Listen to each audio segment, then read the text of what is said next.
The opinions expressed on this show do not necessarily reflect those of the Barbers Chat Network, our great partners at H&B Media, or any of our media peers. We're just five idiots who love sports and love to talk shit. If you're offended easily, then this show isn't for you. And for those of you who aren't offended easily, sit back, relax, and enjoy the show. Remember, it's only entertainment.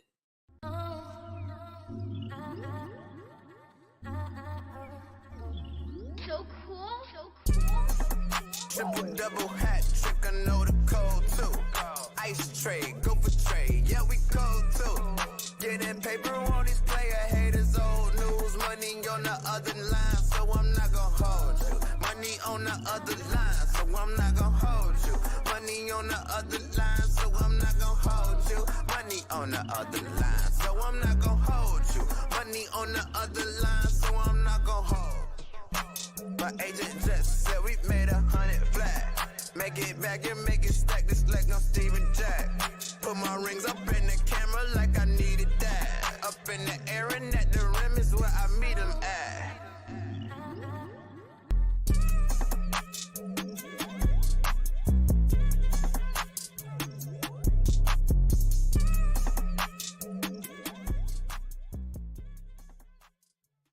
Before we start the show, we want to thank our sponsors, Pillars. Pillars is the best clothing line in the Chicagoland area. If you're looking for a dope hoodie, a sweatsuit, shirts, shoes, or even stuff for your kids, Pillars is where you should go.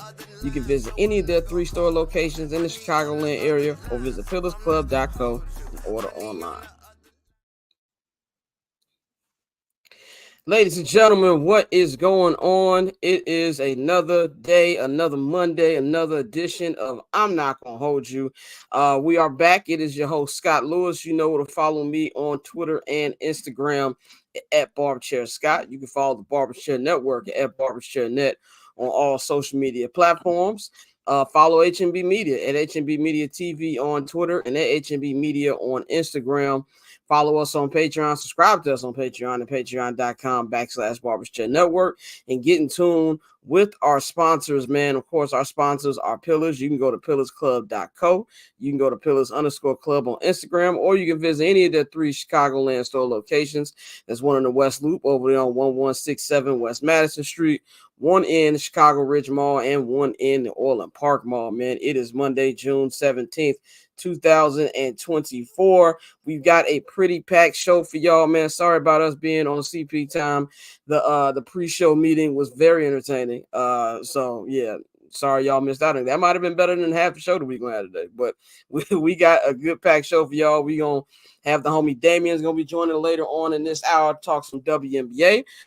We got in the second hour a lot of baseball talk, Stanley Cup Finals for Dummies with Courtney Collarbro. Of course, the homie Mikey will be back as well. We're gonna talk a little Thrones talk about last night's episode. Me and Dante will go full in depth as we're getting back to reviewing House of the Dragon on the Patreon. That's gonna drop on Tuesday. Look out for that. And of course, in the local hour, we're going to talk a little bit of Bears, of what should the realistic expectations be for Caleb's struggles, like as a rookie. We're all talking about what's the good things he can do. What happens if he starts off slow? We're going to talk about that possibility. We're going to predict what his actual numbers are going to be for his rookie season.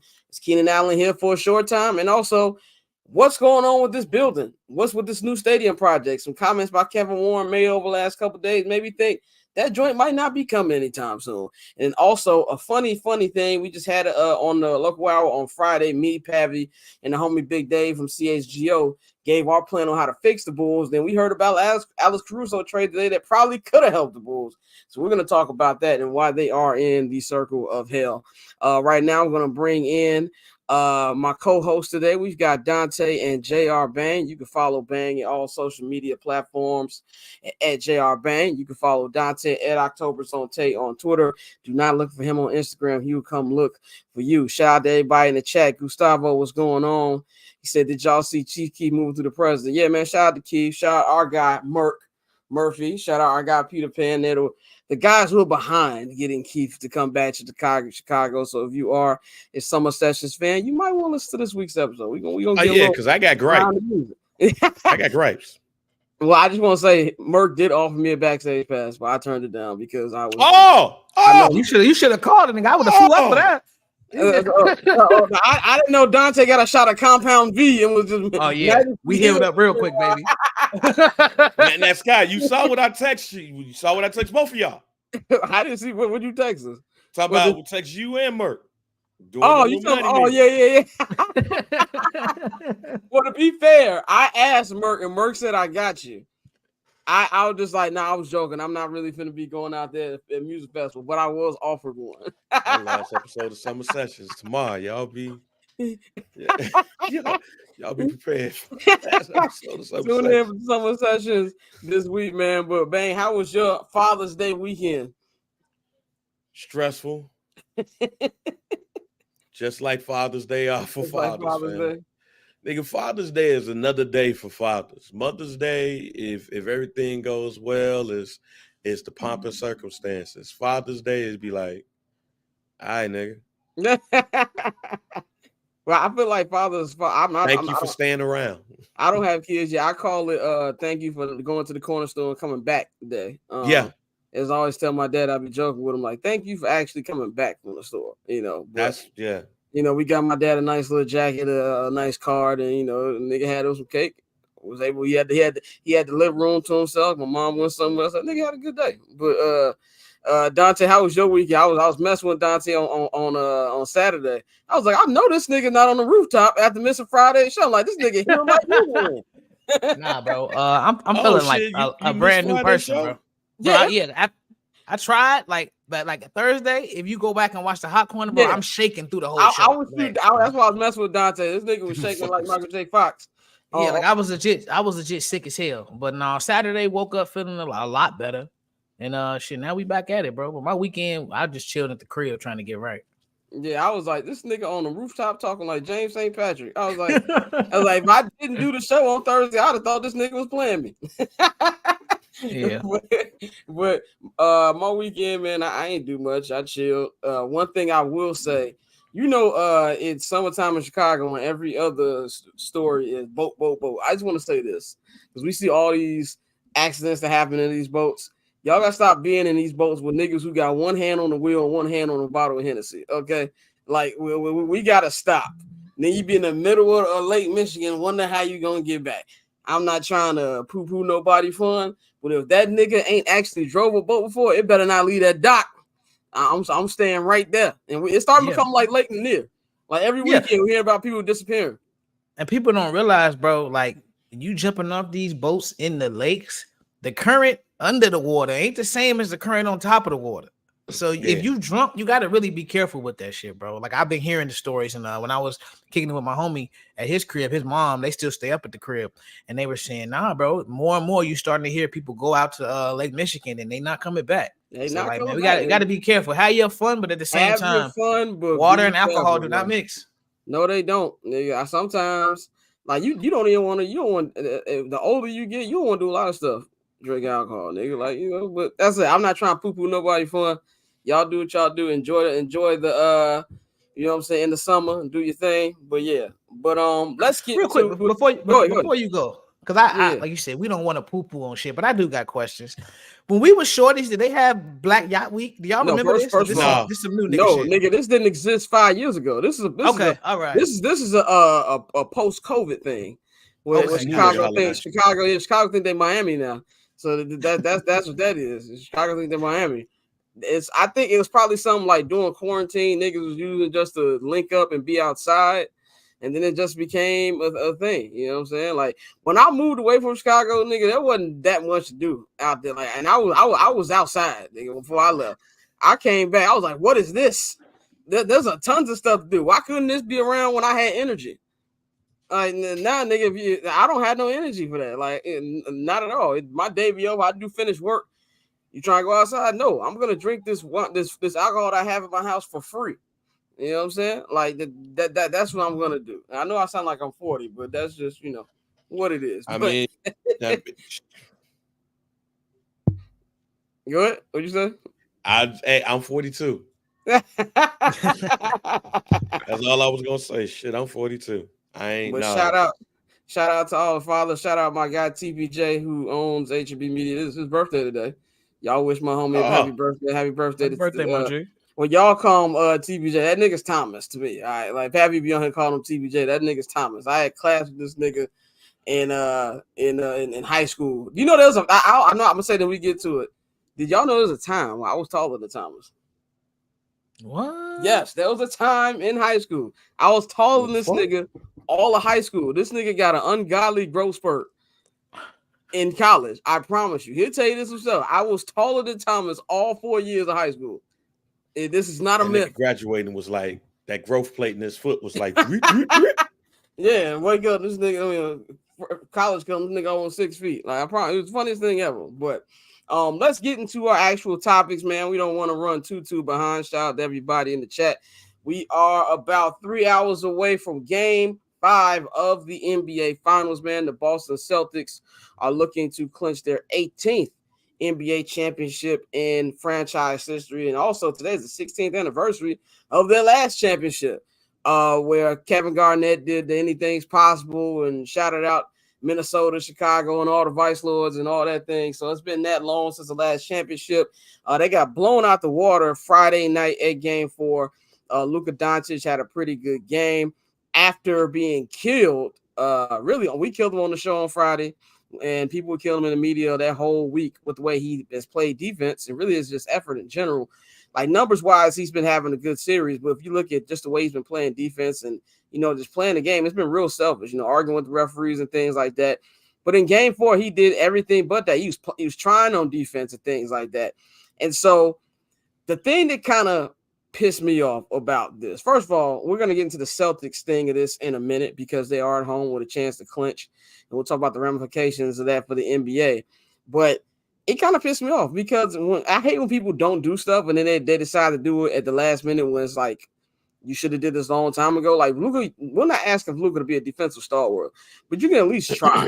You know what I'm saying? Try to give me some energy. Try to be out there on the defensive end. Stop complaining with the referees. Do the things you need to do to put your team in position to win. He did all of that on Thursday. So then this makes me think you can do this all the time. So I originally put on a rundown, what did Luka shut his critics up? And I thought about it, like, no, that nigga could have been doing this all the time. And it really just kind of made me upset. Dante, what did you think about the way you saw him play compared to the first 3 games? And do you think this is something that he knows he can do this every night? Like, what he thinks the reason why he doesn't play that hard defensively? I think, the excuse is he exerts all of his energy on the offensive side of the ball. And I think that's that's partially true, but the reality is Luka has gained a lot of weight. You feel me? Since he first got in the league. And while he may be in game shape where it's good enough for him to play, the idea that he's at his best physically, I just don't think it can be true. It's kind of like when Kobe would get on Shaq and say, Shaq, you're not in shape. Like, was Shaq dominant? Absolutely. Could Shaq have been better? Shaq himself will tell you, yes, I could have been better. So I think that's the thing with Luka. And what you saw in Game 4 was just the effort. We talk a lot about how playing defense is a lot of that is effort, just effort and the angles you take and that sliding your damn feet. And when you out of shape and out of breath, it's a little difficult to do that. So I think it's been one of those things where Luka has exerted so much energy on the offensive side of the ball that he's used to just hiding on the other side. Like, all right, let me take a second, conserve my energy and get back to it. Whereas in this series, when you have 5 shooters on the floor at the same time, he can't take a break. Like, they need him to at least be active and give that energy so they're not just putting the bullseye on you and say, okay, we're going to pick and roll these niggas to death until he stops it.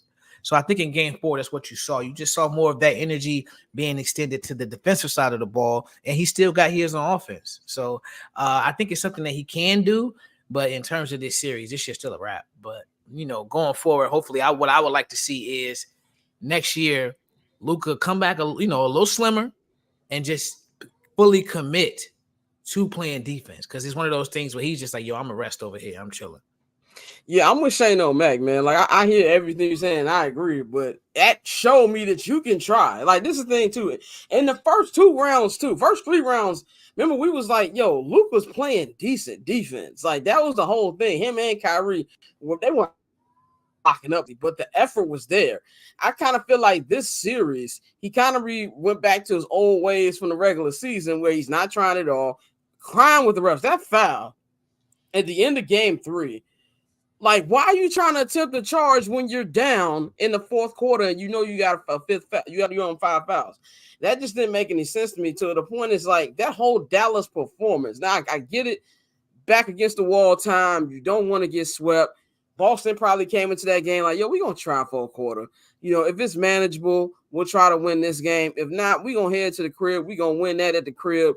We'll have a bigger party. We ain't got to get on no flight, you know, and things of that nature. So I do think it was a mix of Dallas not wanting to get swept and Boston not 100% trying because they know they got that game 5 in their back seat.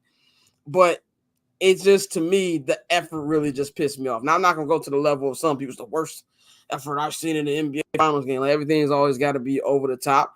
But it kind of felt like Luka was trolling me as one of his top, you know, fans and one of the top people who support him when I watch him. It's like, dude, you could did the same things you did in the first 3 rounds. It's the NBA Finals. You think you would step it up a little bit. Bang. When me and you picked the Mavericks, we're the only 2 out of the 4 to pick the Mavericks in this series. What is your take on not just Luka, but Kyrie's performance as well? And, you know, do you think that, you know, what you saw in game 4 kind of pissed you off? Because, like, y'all could have been doing this whole time. Well, first, it didn't piss me off because I expected that to happen. Why? Because I expected Boston to give us one of those games where they shit the bed. This is what I was expecting. I thought we was going to get more of this series. We didn't. So, yeah, I don't think none of it because it was just one of those games that Boston gives away. I think, if anything, they probably thought that Dallas was going to give up and was not, going to be ready, and they was just going to coast to an easy victory, and it just didn't happen like that. So, yeah, I don't think none of it outside of that. As far as Luka goes, I mean, he been fat the whole entire year. He's been fat all of these playoffs. I mean, it's been working if we're at fat Luka. If this is why Mike Finley took the beer from his hand after the game when they won the series to head to the finals, then this is why. I just think that they are just going up against a better team, a team that if they don't bullshit, they should sweep.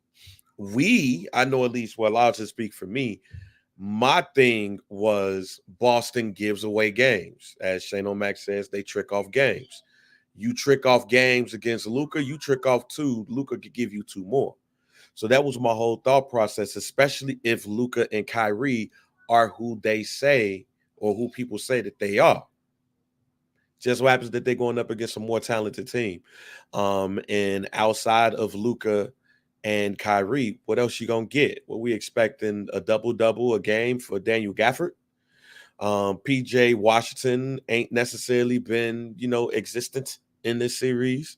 So they're just going up against a better team. That's what this is. They're not matched up evenly, but you have 2 great players who can make up that difference. In this case, it just hasn't. Definitely. Let's talk about what they can do tonight, because we all know closeout games are the toughest, no matter if you're home or not. Boston Celtics. And, with a team that's going to be clinching for the first time, will have opportunity to clinch for the first time, I'm pretty sure there's extra butterflies there. You're at the crib, you're in Boston, all that championship history. They're going to do the corny montage at the beginning of the show. From Red to Russell to Bird to the Truth and Ticket. They're going to do all of that, hyping up the Celtics history and things like that and what it means for Jason Tatum and Jaylen Brown. I think for the Mavericks to win tonight's game, to be able to push this to a 6 game, is they got to play like how they played in game 4. They got to go out there and give that same effort. Like, to be able to combat what Boston does, you got to be, I don't say you got to play a perfect game, but you really can't let up, because on paper, this team is so much better than you talent-wise. So you're going to need that same effort defensively from Luka Doncic. You're going to need him to actually try. Stay out of the referee's face, because they're on the road. There's going to be a lot of whistles for the Boston Celtics. To go out there and be the Kyrie and the Luka that you've been the first 3 rounds. They'll make it easy for this Celtics defense to guard you. And more importantly, what I saw from Derek Lively in game 4, I need to see that again tonight. That's the kind of performance I need from him, from Daniel Gafford. All the others have to step up. I seen somebody else in the chat earlier said, why they didn't play Tim Hardaway more? I asked that same question, and I saw Tim Hardaway play in games 3 and 4, and I understand why they wasn't playing Tim Hardaway. So you need to go with your 6 or 7 guys that you can trust with the fate of the world. And if Kyrie and Luka got to play 40 minutes tonight, they got to play 40 minutes tonight. That's the kind of energy I want to see. Take exactly what you did in game 4 and try to bring it back here. Because if not, this is going to be a rout, and this is going to get out of hand real quick. And you don't want to be one of those teams who, we're talking about, well, did they really deserve to be here in the first place? How many 5 seeds actually make the NBA Finals? I think they're going to lose the series regardless. Obviously, there's been no team in NBA history to come back from 03. I think there's only been 4 in general in the history of sports. And, of course, obviously the most famous one, 2004, when the Red Sox came back against the Yankees. I know this happened with the Bruins one time in hockey. I know the Blackhawks came back from 03 when they won the Cup in 2013. And I think it happened one other time in hockey. But this has never happened in the NBA. It's only happened one time, 3-1 in the finals. So I doubt it's going to happen. But you can at least put a little fear into Boston. Shane O'Mac just said in the chat, they trick off games. The biggest thing for Boston is when it's butt clenching time, how they going to act. Win this game tonight. Put some doubt in their head like, yo, if we don't win game 6, even if you got game 7 at the crib, you never won a game 7 where the best players on the other team. So if you're Luka, if you're the Mavs, I know to play like you have nothing to lose when you do have something to lose, but in your mind, people are already writing you off. So you might as well go out there and play like you ain't got nothing to lose. Dante, what do you need to see from the Mavericks tonight to be able to believe they can push this game back to Dallas? I need a generational performance from Luka and Kyrie. Like, I'm with you in the sense that I need them to play with that sense of urgency. Like, this is the last game of the year because it potentially can be. So I don't want to hear about, being tired and all that other shit. I need them to legit go into their zone. And like the same way we saw Bron and Kyrie go 41-41, like we need that type of performance, but they need 3 in a row now. Like, I think they can potentially push it to 7. I picked Boston in 6, so I still got Boston in 6. But with everything we said about their tendency to trick off games, like JR, you hit the nail on the head. If you give Luka and Kyrie 2, they can go get 2 more. So I think that's the last thing you want to do if you Boston. You want to keep your foot on their neck and end this tonight. So if I'm Dallas, I need them playing with that urgency. Like, this is it. Like, not all right, bro, we need to pace ourselves because we're trying to win 3 games and all of that. No. I need you to play every quarter. Like, when this shit hit 0-0, we getting on the bus and going home. So I need that type of energy from Dallas tonight. And I think you'll get that tonight. I think it's going to be a good game tonight, a close one. But I still think Dallas can steal this one and really make it a series. Bang, what you need to see from Dallas tonight to extend this thing back to Texas? Honestly, I don't need to see shit from Dallas. I need to see it's Boston is the most talented team. Yeah. So even if Luka and Kyrie come out and play a magnificent game, they still have to not get a magnificent game from Jaylen Brown. So that's what I need to see. I need to see a huff-ass Jaylen Brown. If we see a huff-ass Jaylen Brown, then Luka and Kyrie are who we thought they are, and that's their second gimme game. And then it's a different series because you do not want to go to Dallas 3-2. You do not. I still will have Boston winning this series the way that it is right now, even though I picked Dallas. Boston, they're not going to lose game 7 in Boston. If they were to lose game 7 in Boston, oh my God, you might as well trade that whole entire team. Man, because all of the racism is going to come out. All of the racism is going to come out. But also we know in history that, especially when you look over at Luka, who's done this overseas, if you look at Kyrie, who's done this down to 3-1 and won the series with a game-winning shot. I just need Boston to do what they're supposed to do and get this over with. I expect Kyrie and I expect Luka to come out there balling. But is it enough? I'm not sure if it is. I think you just kind of said it a little bit. And that was my question for y'all next was, It's just a must win for the Celtics because I don't want to say must. It's kind of crazy to say must win for a team that's up 3-1 and all they got to do to win one. But I kind of feel like this is 3-1. Yes, it is must win because if the Mavericks win tonight, now they got momentum on their side. They go into the crib and like I keep saying, I understand that Tatum is great. And Tatum's good and Brown is good, but you don't want Luka, especially if Luka's playing the same way he played in game 4. Like, oh, I'm trying on defense. Look what's happening. You don't want to go to Boston. I'm gonna go to Dallas, and now it's like we win one game and whatever's on the line. Can this team actually do it? That's why I feel it's a must win. I know, Bang, you agree with me. Dante, do you think this is a must win for the Boston tonight? Yes. Yes, I think, like we said, you don't want to give a team where the two most talented people in this series, in my opinion, are on Dallas, and that's I think Jalen and Jason are great, but I don't think neither one of them are better than Kyrie. That's just me personally. So when you got both of the best players on the opposite team, the last thing you want to do is keep extending that rope and giving them a little bit more. Because if they catch fire and then you look up at you in game 7, yeah, you're gonna be at home, but at the same time, given everything we've seen with this team and the way we talk about them getting to the mountaintop and not being able to get over, I think that's the last thing you want to set yourself up for. Because you don't know what those nerves are gonna hit like when you step into that building for game 7. Like, it's easy to sit here and be like, all right, yeah, no, it's cool. We up 3-0. It ain't never happened. Never say never, because I'm sure the Red Sox, the Yankees were saying the same shit. In fact, I'm with you. Eventually, something's going to happen. Just like we keep seeing records set, and then the next year they being broken. Like, things are starting to happen faster and faster. So 3-0 is a hell of a, lead to have. But at the same time, bro, we talk about how the NBA is these days, bro. So anything can happen. And with those two on that squad, bro, I think tonight is a must win. You gotta knock this shit out and get it over with. I agree. I know, Bang, you agree with me, so I'm not gonna go to you on that. But my question for this, man, and then we're gonna go to our predictions. My thing for this is with the NBA. Is this a bad look for the NBA if we have another series kind of be uncompetitive and it goes to another 5 game? Because last year I think we kind of all expected that with Denver and Miami. Miami went on that miracle run, which I love Jimmy Butler, but they had no business on being in the finals in the first place. And it's like Jimmy ran out of energy towards the finals.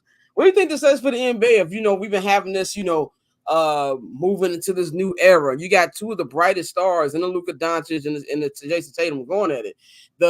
The ratings have already been low, which was kind of shocking to me. I actually thought the ratings would be way higher than it was, just off Boston and the Celtics. But you already got these low ratings, and then you have you don't have a competitive series. You don't have the people who like, man, where's LeBron and Steph at? Even though their series weren't competitive either, but it was still LeBron and Steph. Bang, what do you think this does for the NBA if it does in the night, and if it's not even necessarily close, if anything? I mean, it's a hard question because basketball to me is the one sport that the most talented team is going to win 9 times out of 10. So it's hard to say. What I will say is basketball always wins when a charter team wins the title.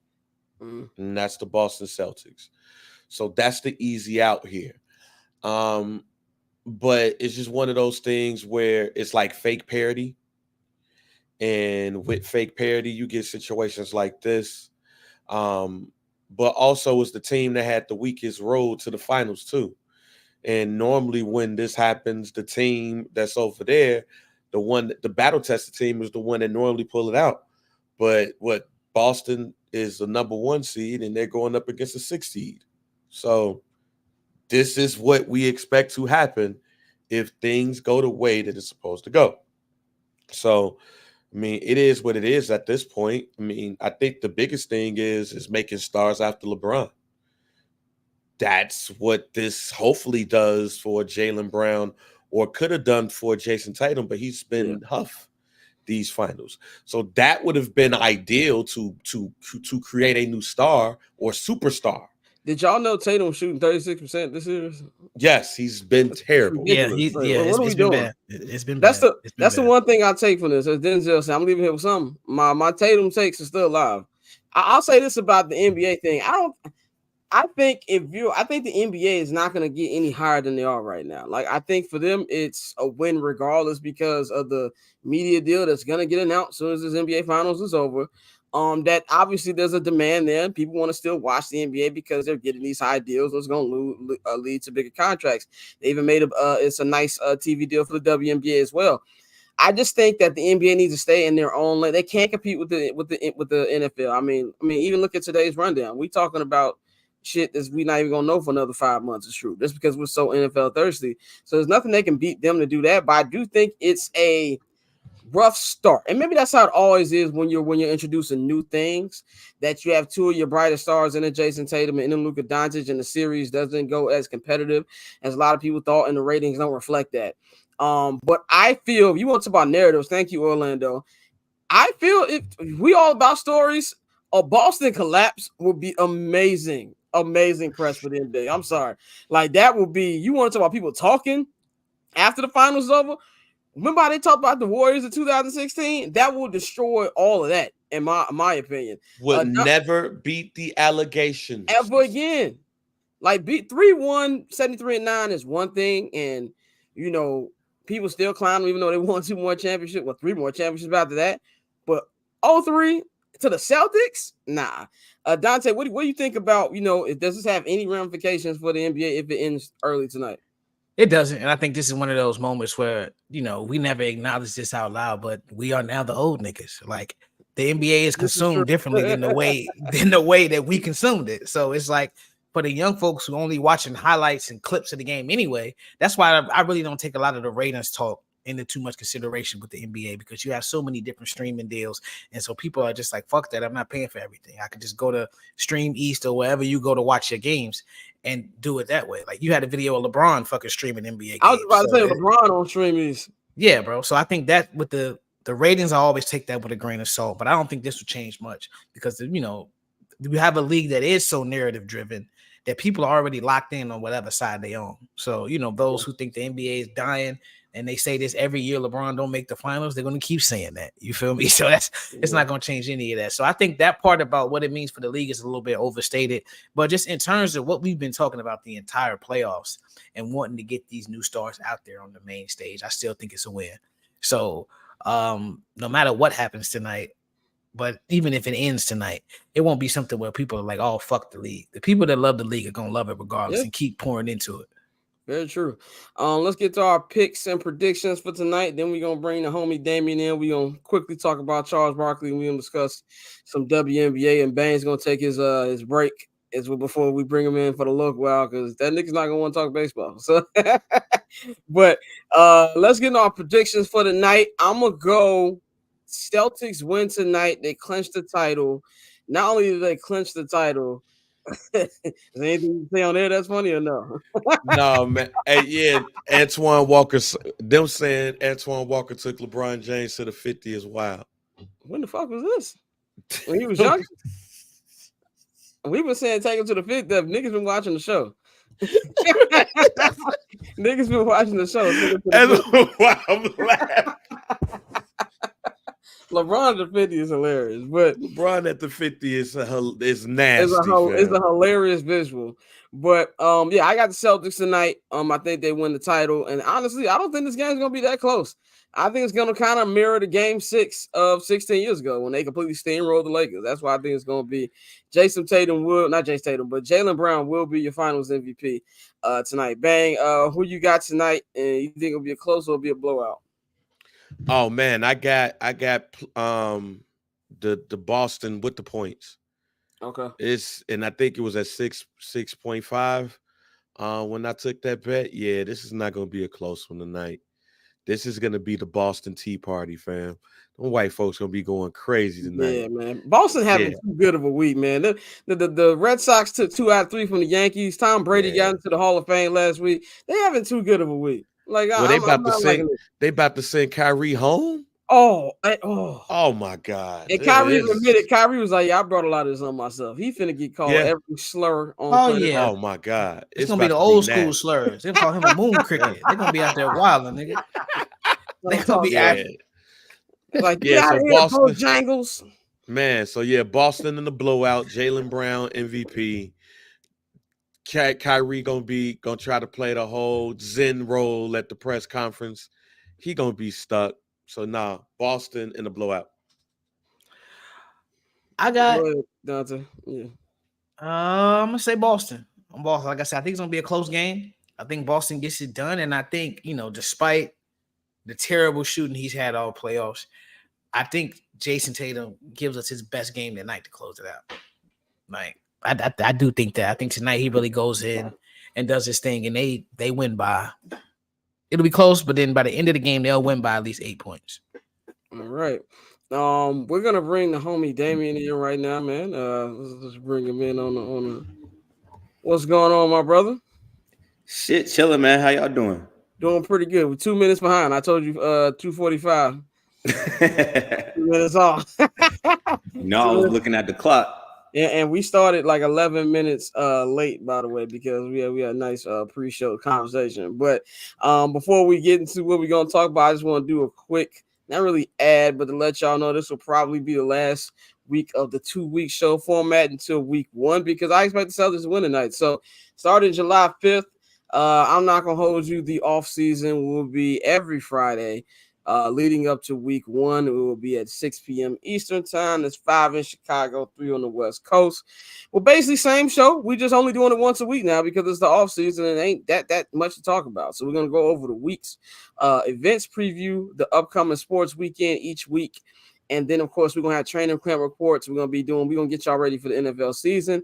And then week 1 of the NFL season, we will get back to our twice a week format, man. So we've got Damien in the house. If you are under a rock, this is one of the founders of the Summer Session podcast. I can find him at iVelvet Jones on Twitter and Instagram. Let's talk about a little bit about Charles Barkley before we get in the NBA, before we get into WNBA talk and bang and take his break. Charles Barkley announced right after Game 4. I felt like it was impromptu, but it didn't feel like it once I saw that, all the stuff TNT was doing. So obviously TNT knew ahead of time.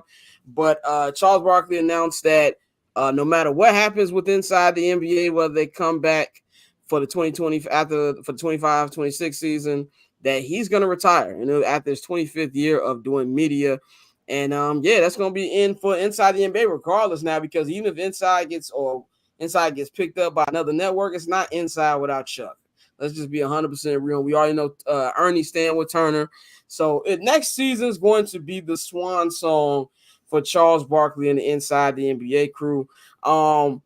Damien, what you think about, this announcement that Barkley made and, just what we think next season is going to be, knowing this is going to be the swan song?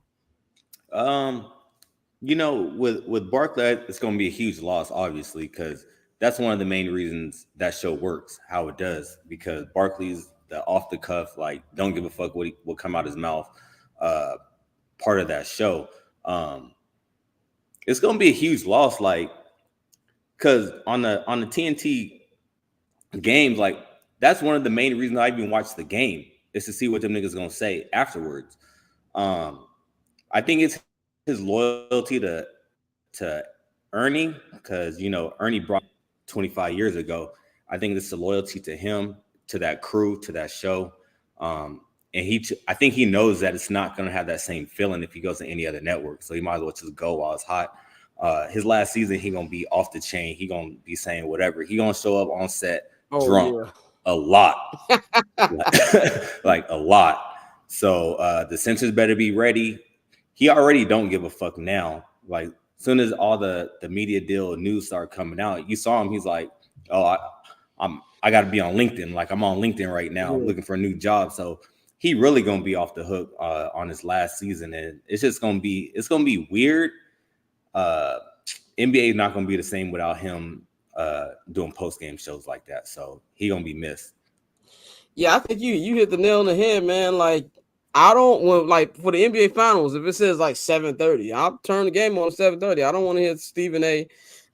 In Malika. I think Malika does a good job. I feel like she's the one that keeps that show from being really, really, really bad. But I'm not trying to watch any other pregame shows. With Inside, I watch it not because of the hoops. I want to see like kind of like your uncles yell at each other for like an hour before the game starts, an hour after. So this is going to be something that's definitely going to be missed. I don't remember in my NBA viewing. I started watching the NBA in 1996. 1995, 1996, and I don't remember a time with no Inside the NBA. So this will definitely be new for me and for the rest of viewers, in our age bracket. But at the same time, I'm glad they're getting the swan song. It's not like something that's abrupt. I know some people thought that, this is going to be the last game. No, they still got a full season. And we know TNT is going to send them off right. And we're going to get a great season next year. We're probably even going to do a special. And knowing how the NBA does, they might even have them. Would not shock me if next year they do like some cover the finals type thing, just because it's their last year, kind of like how right before Craig Sager actually retired, before he died, and they had him do the NBA finals thing. And maybe they do something special for them, where maybe they extend Inside for the finals, and that's their swan song, whatever they have. And so I think it'll be a nice ride for them. And then we just get ready for this new era. But Charles Barkley, man, he's I think, like you said, Dan, I think it's him being loyal, because Charles Barkley probably get a blank check to whatever network he decides he wanted to go to. So that's how I feel about it. So salute to Sir Charles. I've been a fan of Charles since he was a player, man. I wanted a Charles Barkley jersey so bad when I was a kid, but we just could not find one, obviously being in Chicago. And this was pre-internet, nigga. So whatever's adventure, nigga, you had to get. That's what my first jersey was a Sean Kemp. That was the only one they had there. But shout out to Charles Barkley. Bane, what you think about Barkley making this announcement? I mean, expected. For me, it was expected. The TNA team, the TNT team, thinking about wrestling, First Black Champ. Make sure y'all go listen to that latest episode. But the TNT team just didn't see it going nowhere, because they have all said that they not going nowhere if Ernie ain't with them. And Ernie is a lifer over there in Atlanta. So if he wasn't going nowhere, they not going nowhere. Kenny gonna probably stay on the college coverage.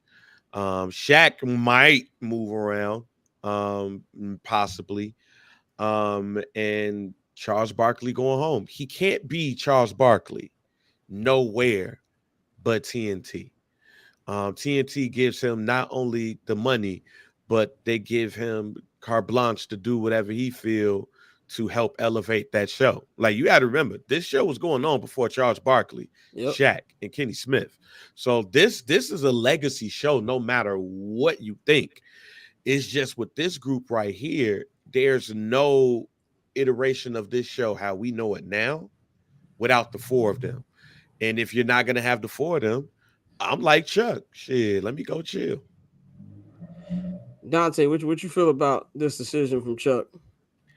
I believe it, because I mean, living in Atlanta, I live down the street from Turner Studios, and after every show, Chuck is immediately at the bar below my crib. So it's like he's semi-retired already, bro. So it makes sense with the amount of money he's made, and for him to have a great Hall of Fame NBA career, and now he's probably gonna get to the Broadcast Hall of Fame in some capacity.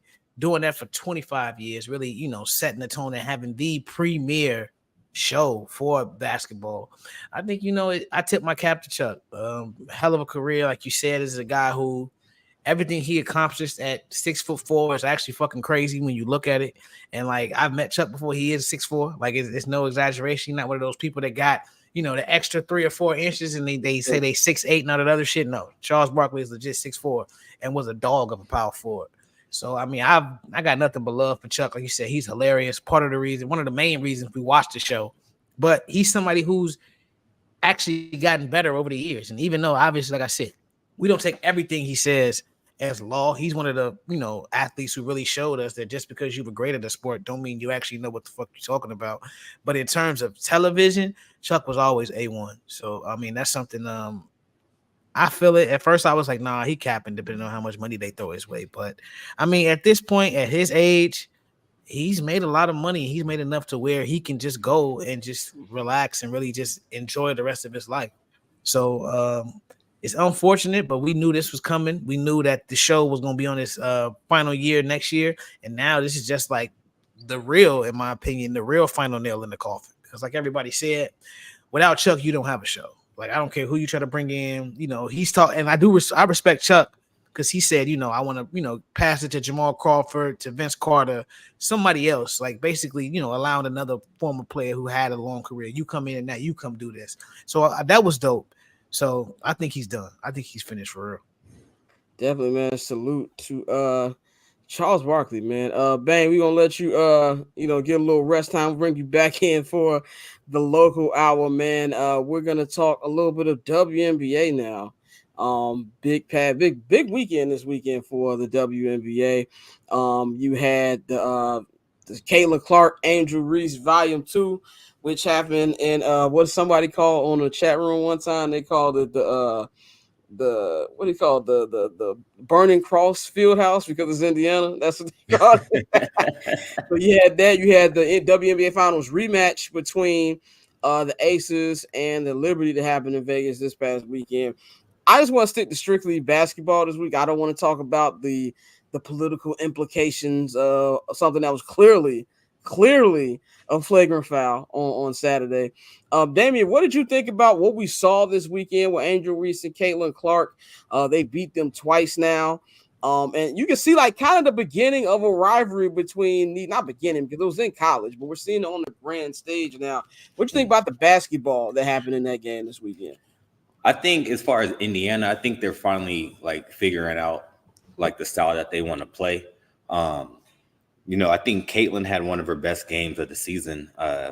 Was it Saturday or Sunday? Whatever the fuck they played. I think she's just figuring it out, and I think that's what's going on with a lot of the rookies. You know, they had the quick transition from college to the league, and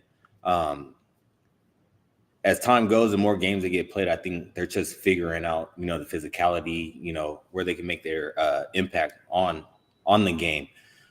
Angel got in a little bit of foul trouble towards the end, and she was actually getting cooked by Nalissa Smith. She was bodying her. Angel's been on a good run. You know, she had like I think 4 or 5 straight double doubles. She's been hooping. With the Sky, as far as the Sky.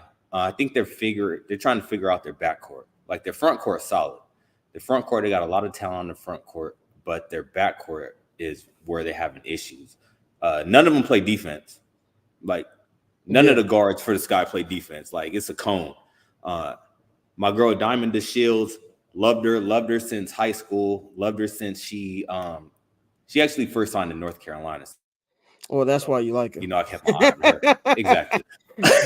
But I think the injuries have really taken a toll on her career. And Weatherspoon put her on the bench for this last game, and I think that's where she's gonna be best at because she can't withstand that those minutes as a starter. You know, like she had multiple knee injuries. She had like a tumor on her spine a few years ago where she had to relearn how to walk type shit. And she's just a shell of herself now. Like I said, Maybury, you don't play no defense. Dana Evans is like 5'5". So that's where they're going to struggle for the rest of the season. You know, earlier this season, I said I seen him as like a dark horse making the playoffs. Yeah, that's not happening. So. Yeah. Like I learned the WNBA playoff format, and I was like, it's just not happening. Like super dead. It's super dead for them. And I'll say this, and Dante, I want you to get your point off about Teresa Weatherspoon that we talked about in the pre-show. Even though you said it, I still want you to, you know, no, definitely. But this is what I took from it, man. I think you said like Angel Reese is still learning. Camila Cardozo still learning. It hasn't even been a month for her yet since she's played. I feel like Angel's biggest thing, she needs to find a post move. You know what I'm saying? Because a lot of these field goal attempts starting to look like tour dates. Like she went 14 yesterday. Camilla went 3-15. Like they gotta tighten it up a little bit. But I think you can kind of see the potential of both teams. I think Caitlin Clark really starting to feel it. You know, take away the slander and you know, she only had this. She's having bad games. She doesn't know how to fight. She's starting to stack some good games. She's starting to look confident. I think one thing that's been good throughout her entire rookie campaign is the way she's been assisting. Like she's been getting the ball to where it needs to be. Aaliyah Boston actually looked like she belonged on the court, which from the games I've seen, she's looked like she's been real timid. And I know I'm a new viewer, so I know last year she was rookie of the year, but to me, she ain't been looking like it since. But last night she was aggressive, and I feel like that helped a lot. And then Caitlin Clark was just in her bag, hitting threes and setting up her teammates. It really feels like once the Sky actually get a score, I know Kennedy Carter, she's a good scorer, but she ain't like what I mean by score, because somebody almost cussed me out on WNBA Twitter about this. I mean like a like a bucket getter, like a star. Like what Juju Watkins will be when she gets in the WNBA. You need somebody like that so you can have your Twin Towers be more effective, because I don't think they'll ever be, when we look at Angel as like a super offensive player. I mean, maybe I'm off on that, but that's just how I see what I view with her. But I feel like this is a budding rivalry, and even if you take the off-court things, it's bad for, Twitter discussions, but for the NBA, for WNBA, I don't think it's too bad, because it kind of reminds me a little bit of the Larry and Magic thing, a little bit where race plays a factor into when people are gonna watch. As reaching as it was, you had Deadline Hollywood tweeting about it just like what are we doing? Like the better these teams get, I think the better it's gonna get. Dante, what'd you see from the Sky and the Fever this weekend? Yeah, I think it's like Damian said, when you got two teams that are, spearheaded by rookies, essentially, it's going to take time for them to adjust. Boy, you spelling my name like a Mexican. It's Damien, nigga. Yeah.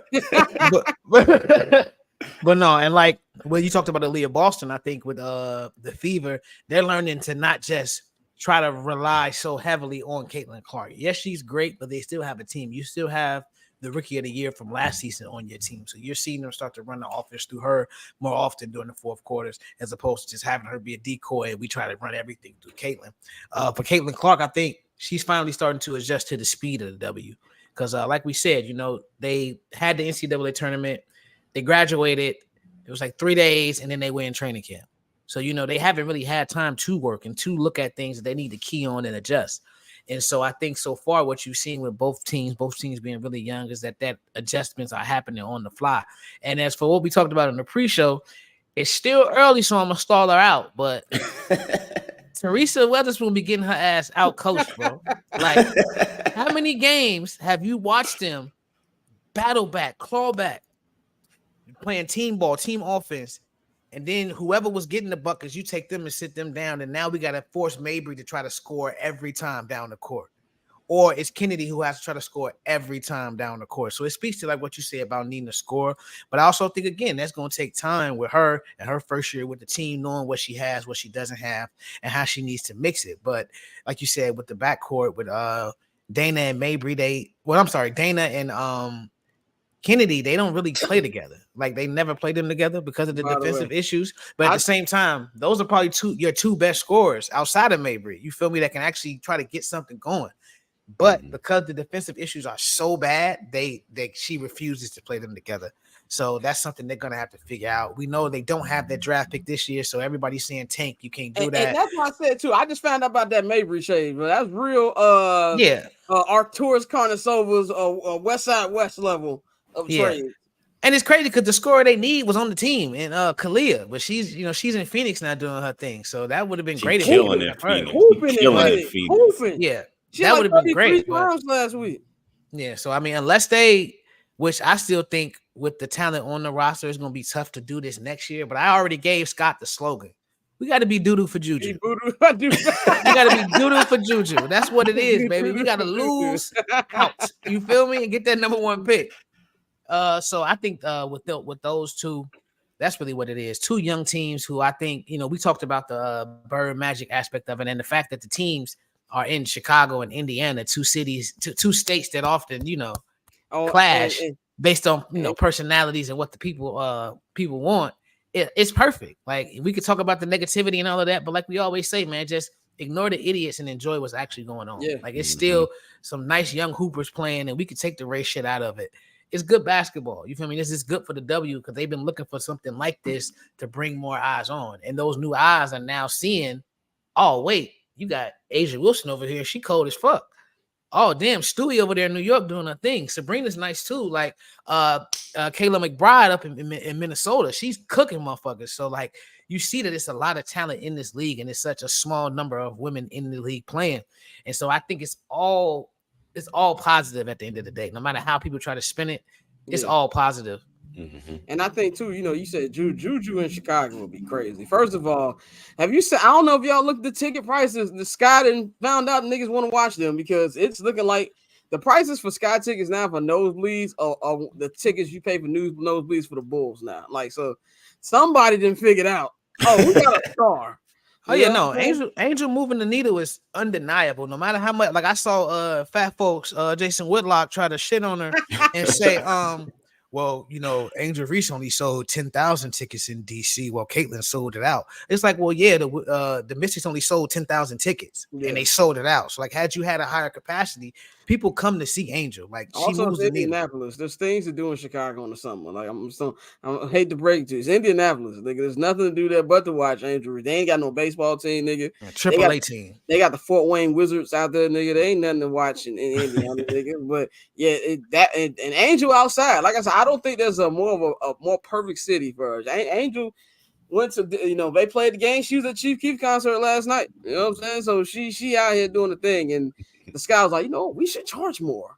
That's what we should do. We should charge more. But speaking of the defending champions, we just talked about with the Aces, they're in a little tough spot right now. They have lost. They're 4-6 in the last 10 games. They are 6-6 right now. Lost 90-82 to the New York Liberty in a rematch of the WNBA Finals last year, where they washed them pretty good. Is it time to panic in Vegas, Damian, or is this is just stuff that you're going through the motions right now? You see the shirt, okay? You see the shirt. I see the shirt. I got faith in the Aces, and I told you the Aces are gonna be all right. They started this season without Chelsea Gray, who's the best point guard in the league. So they've been giving the point guard duties over to Jackie Young and Kelsey Plum, who are not point guards at all. Jackie's averaging 25-5, which looks good, but when you watch them, you can tell like they struggle setting up their offense. When the guards start going, like they don't know how to slow down, they don't know how to set up the offense, how to feed the post. They just running around, and when they get in a tough position, they get a ball to Asia, and Asia get a bucket. So I think they'll be fine once Chelsea gets back. She should be coming back, I'd say, in like the next week or so. I'm actually going to go try and see them on Wednesday when they play the Storm, so I can go see Skylar. But I think they'll be fine. Like their starting five has always been solid. Their bench has been always a question mark, but they just signed Tiffany Hayes, who's a hooper. She played for Atlanta for a little bit, played for the Sun. The rookie Kate Martin, Caitlin Clark's running mate, she's a solid player off the bench. So I think we just hold our horses. I think they'll be fine. I think once Chelsea gets back, they'll start rolling again, like we've seen over the past few years. Asia's having like one of the fucking greatest seasons in WNBA history right now. Like I think she went nine straight games scoring 25. That's never happened before. Becky's coaching the best she can. They're having issues on defense, but I think, like I said, when Chelsea gets back, they'll start rolling again. So don't worry about it. They'll be all right. On a non-Aces note, I told Damian that I was gonna go to a Sparks game with him. July 16th, they playing the Storm. I will be back in LA. Let's do that. Let's put it in. Damian been bugging me about that for years. For years, nigga. So we'll do that. But Dante, are you panicked about the Aces? Do you think this is just the things champions go through, or is there some legit panic here? No need to panic. Because I mean, if anything, if you're the rest of the league, you need to panic. Because if they make it in as a lower seed and they get healthy at the right time, they're gonna dog walk motherfuckers again. So I think it's the last thing you should really do is panic. If you're the Aces, you still have the best player on the planet in Asia Wilson. You still have a lot of championship pedigree on that team. So it's just a matter of getting healthy, getting right. And we know Becky is gonna put them in the best position to succeed. I think one thing that's been interesting to see this season is Becky Hammond as a leader. just taking up for her team, talking about just all of the noise around the league, because she's one of the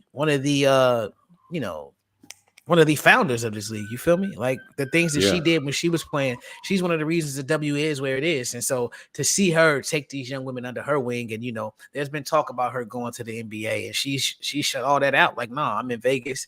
I believe, correct me if I'm wrong, Damien, she's the highest paid coach in the league, right? Yeah, that's one of the reasons why Cambage kind of was pissed off and started bitching and complaining, like, how is the coach the highest paid person in our league? And but she deserves it. I mean, she came in and won 2 straight titles off the jump. So what you expect?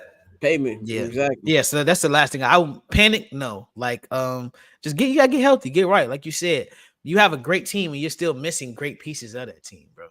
And like the shot, and surprisingly, I never thought I would say this, but shout out to Mark Davis. Like he finally's done something right. Like he's a lifelong fuck up, but he got it right with the Aces. Right.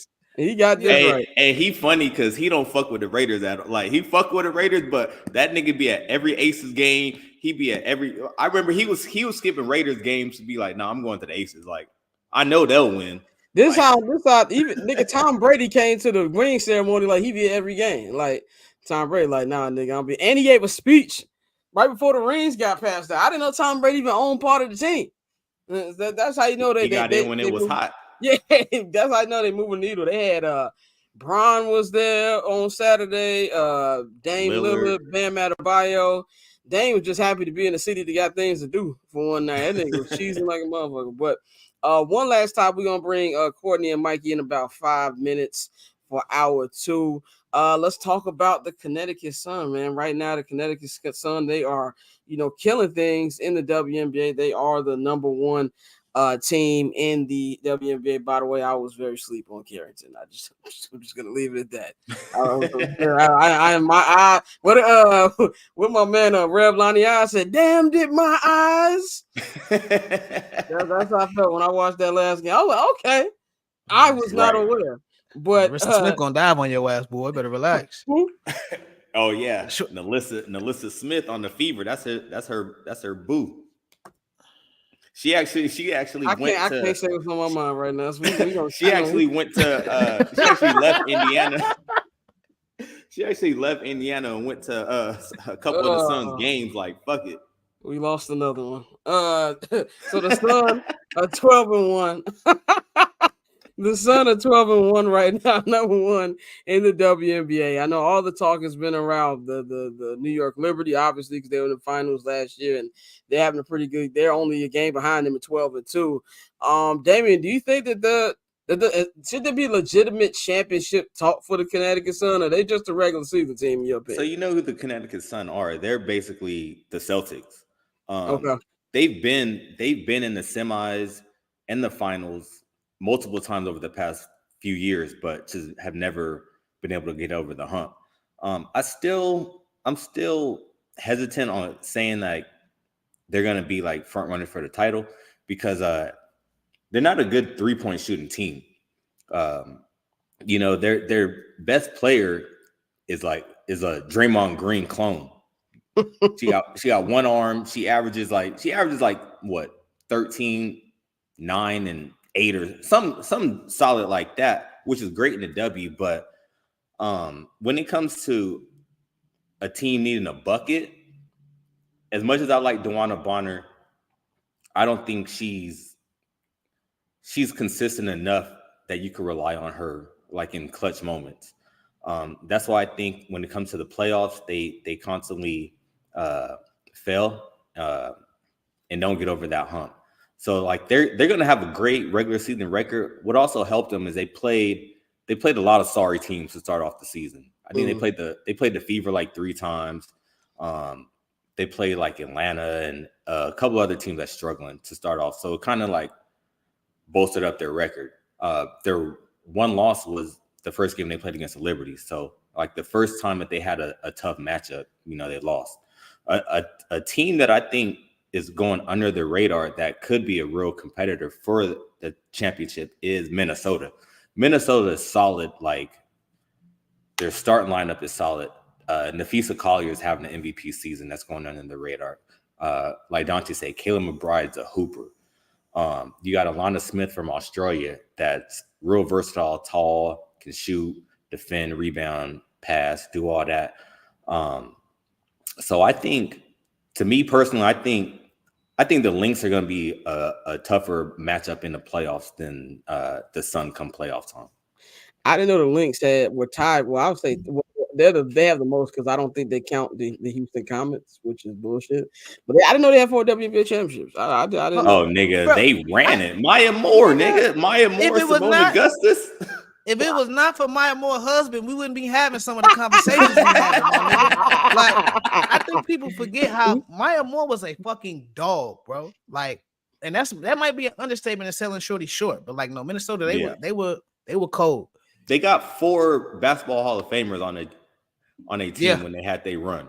Like they was them niggas in like the 2010s until like Dante said, till Maya went love after lockup and left the game. Dante, real quick, then we're gonna wrap this up, man. Are you have any confidence in the Connecticut Sun, or you with Damien that they just kind of regular season? Damien hit the nail on the head, bro. They the Celtics. It's really now you got to prove it. You got to show it something. Like you said, AT Alyssa Thomas is a borderline walking triple double. DeWanna Bond is one of the best scorers in league history. Carrington, we see what she's done on the defensive end, and she's graduated from a bench player to a starter and has been extremely effective for them. So I think it's one of those things where we know you have the tools. Are you going to get over that hump? And to your point about them not having 3-point shooting, I think that is the issue, the offense, because as great as these teams are defensively, what we've seen watching the WNBA playoffs is they get points. Like they put buckets up. And if you can't get buckets, you're going to get ran out the gym. Yeah. And so like they end up having these issues every playoff. So it's not that I don't trust them or don't have faith in them. I know they're good. I know they're an extremely good basketball team, but it's just now you have to show everybody that you can get over that last hump, which is probably going to be New York. Definitely, man. Damien, thank you for joining us per usual, man. How was your Father's Day weekend, bro? I know. You had a big one this weekend. Yeah, I got a little tipsy. That's got a little tipsy. Went out to a couple of nice little barbecue spot in Claremont. And then, you know me and Kristen, we bar hopped around the city until it was time to go home. Yeah, if you bar hop with this couple, make sure you have a drinking experience. I had a headache that lasted me for like a day. Bring your H2O. Yeah, brother. I'm gonna say, as a nigga who my brother's in the military, don't drink it. Nigga, I was at Damien house for that Rams Super Bowl against the Bengals. We was drinking at 8 a.m. Oh, no. That was when we went to that Angels game. Came over at like 9 in the morning. I said, nigga, tequila. Let's go. Motherfucker, at 9 a.m. You want a shot? No, I don't want a shot. I want breakfast, bro. What are you talking about? We went to that brewery across the street from Angel Stadium. Yeah. Then we drank. We went to that little tequila bar in Angel Stadium, and then we went to Shannon's, which at that point I didn't know what planet I was on. At that point, nigga, like nigga was walking in the kitchen like, yeah, make my wings like this. Oh yeah. That Damien and Christy ran Shannon's, bro. Y'all. I never seen somebody walk in the kitchen, tell them how to make some. I paid for the only thing I paid for. I had a lot of drinks. The only thing I paid for was the wings that night. That's all I paid for, man. So shout out to y'all. But Damien, you can follow Damien. I'm Velvet Jones on Twitter, man. We'll holler at you soon, G. All right, y'all. Appreciate it. Yes, sir. Before we bring Courtney and Mikey in, we are going to pay some bills. Which actually not paying bills. We just got a little break joint. So we'll be back in a couple seconds for hour 2 if I'm not gonna hold you. Triple-double hat trick, I know the code too. Ice trade, go for trade, yeah, we code too. Getting paper on these player haters, old news, money on the other line, so I'm not gonna hold you. Money on the And we are back, and the crew is back. We've got Mikey and Courtney in the building. You can follow Mikey at Junior_Solito. You can follow Courtney at 1-800-CALLER-BRO. We've got mostly, and Bang is sitting this out because he knows we're going to be talking majority baseball. So he will be back in the local hour. But how are y'all feeling? Mike, how you feeling, bro? You on mute. That is the first fine. We back. Wow, we are back. I'm good, man. I'm good. Had a good weekend. Spent it with the fam. Saw the Tank fight. Got to kick it with my people. So I'm good. How y'all feeling? Doing pretty good, man. Pretty good. I had a nice chill weekend. Nice. My dad had a good Father's Day weekend, so that's good. He had a good time. So I don't have kids, so I was amazing. Courtney, how was your weekend? Oh, nice and quiet. Not too much going on, man. Definitely. Scott, real quick. Yeah. How many of y'all niggas is it? Because I saw the picture of 4 of y'all. Are those your other brothers? Nah, that's my cousins. That was Jaceris and Johitis. Right, I'm about to say, what the fuck? Where everybody else come from? Nah. Two of them, they don't look like cousins. 2 of them look exactly like brothers. I'm like, hey, those are my first cousins. That's my mama's sister's kids. So yeah, they the ones. They basically. In Chicago, you heat niggas, but they the one. When I was young, they like 4 or 6 years older than me, so I would always get made fun of when I was a kid. They would like put me through hell. When I finally got both of them niggas, it was like I won the championship. The crown has been turned over to me. But no, that was my cousins. They pulled up. So I was like, let me get this because y'all look at my bodyguards right now. I'm just gonna take the picture real quick. I was looking at that shit. I was looking at that shit like Tommy Davidson. Who are these niggas? Who are these people? That don't get it twisted. There was firearms around. We were walking distance from O Block, so let's not get it twisted. the old neighborhood ain't what it used to be, niggas. Oh no, not at all. So, but before we get into in the second hour, we're gonna be talking about just a little football, mainly baseball. From the Hot Corner podcast. If you're not into it, y'all need to check it out because these 3 people here, Davey, I know baseball, but Davey make me feel slow when I talk about baseball. That's how good these 3 know baseball. So if you're not in tune with the Hot Corner podcast, you can go out there and catch it right now. Episode 2 is available on all streams. So check that out. We're gonna talk some baseball in just a minute. But last night, the return of one of the biggest TV shows out there, House of the Dragon. By the way, me and Dante will be doing an in-depth breakdown on Cinema with the Guys tomorrow, so check that out. But the Game of Thrones scene, no matter how many people, I feel like the finale was real. You either loved it or you hated it. Most people hated it, but the fact that we're still live tweeting these shows, the only show that I still see get live tweeted 5 years after that, just shows you the importance of the brand. But we're not gonna spend too much time on this, but Courtney, what did you think about last night's episode? I mean, the one thing that I have really taken away just so far from this show is that they've done a much better job of giving maybe a little bit more context just because we got to see more of the backstory with them as children, right? And then see them kind of grow up into adults and how that, formulated their sort of worldview. Whereas we didn't really get that, obviously, in Game of Thrones. It just started out right with adulthood. Now, I will say it does feel almost a little bit rushed for me, just because in the first season we watched, they went from children to adulthood. If the whole first season started out with just their whole childhood, second season into adulthood, I felt like it, I don't know. I feel like we're skipping a lot in the, obviously I know they got to move the story along, but I feel if you've read the book, then yeah, it's moving a little fast. Yeah, and there's a lot in this story too. That's why it's such a big story. And HBO don't like signing shows on for too many seasons. We know they just picked it up for season 3 already before it aired. But I saw some people complain about that, and I haven't read the books. But I'm one of them niggas who, even with comic movies, I'll go and see the main points of the story, so I'm not lost, but I'm not gonna sit down and read the whole book. One big thing from the book that was different, man, Blood and Cheese in the book, they were very, very bad in terms of what they did. It was a lot more brutal than what we saw last night. The little boy's neck off in the what book. We heard, Yeah. That shit was. I feel like OG Thrones would have showed that. I feel like first couple seasons of Thrones would have probably showed that, which is something that I peeped. Also, that was another big difference for me. Is this season and this show itself, the characters seem a lot more fucking savage in terms of their means to an end. And I guess it's happening faster, and that's why it seems like that. But I don't know listen, we know Jamie in the first episode fucking pushed Bran off the tower, but a young child, like the little, what was that? Was Jaharis like 5 or 6? Yeah. He's 5. Yeah, that's crazy. That's crazy. I mean, Luke was what, 12 when that dragon burnt him to a crisp.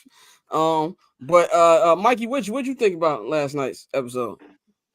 I was fucking with it. I mean, me and my girl, we were running back like the last 3 episodes a little early in the day, so I just had like 4.5 hours straight of House of the Dragon. So I thought it was dope. I understand the people that have read the books, kind of their complaints on it, like stuff being missing. I just feel like you got to understand, like when it comes to like really huge book adaptations being put on the screen, like you have to give a little, to get some. So I don't really have any issues with it there. But I was fucking with it. Mikey ran out of PTO. Yeah, I gotta re-up. I'm like when school starts and you already done missed like 4 days and it's the first month. That's me. But don't worry, I'll get right and I'll still graduate with my class.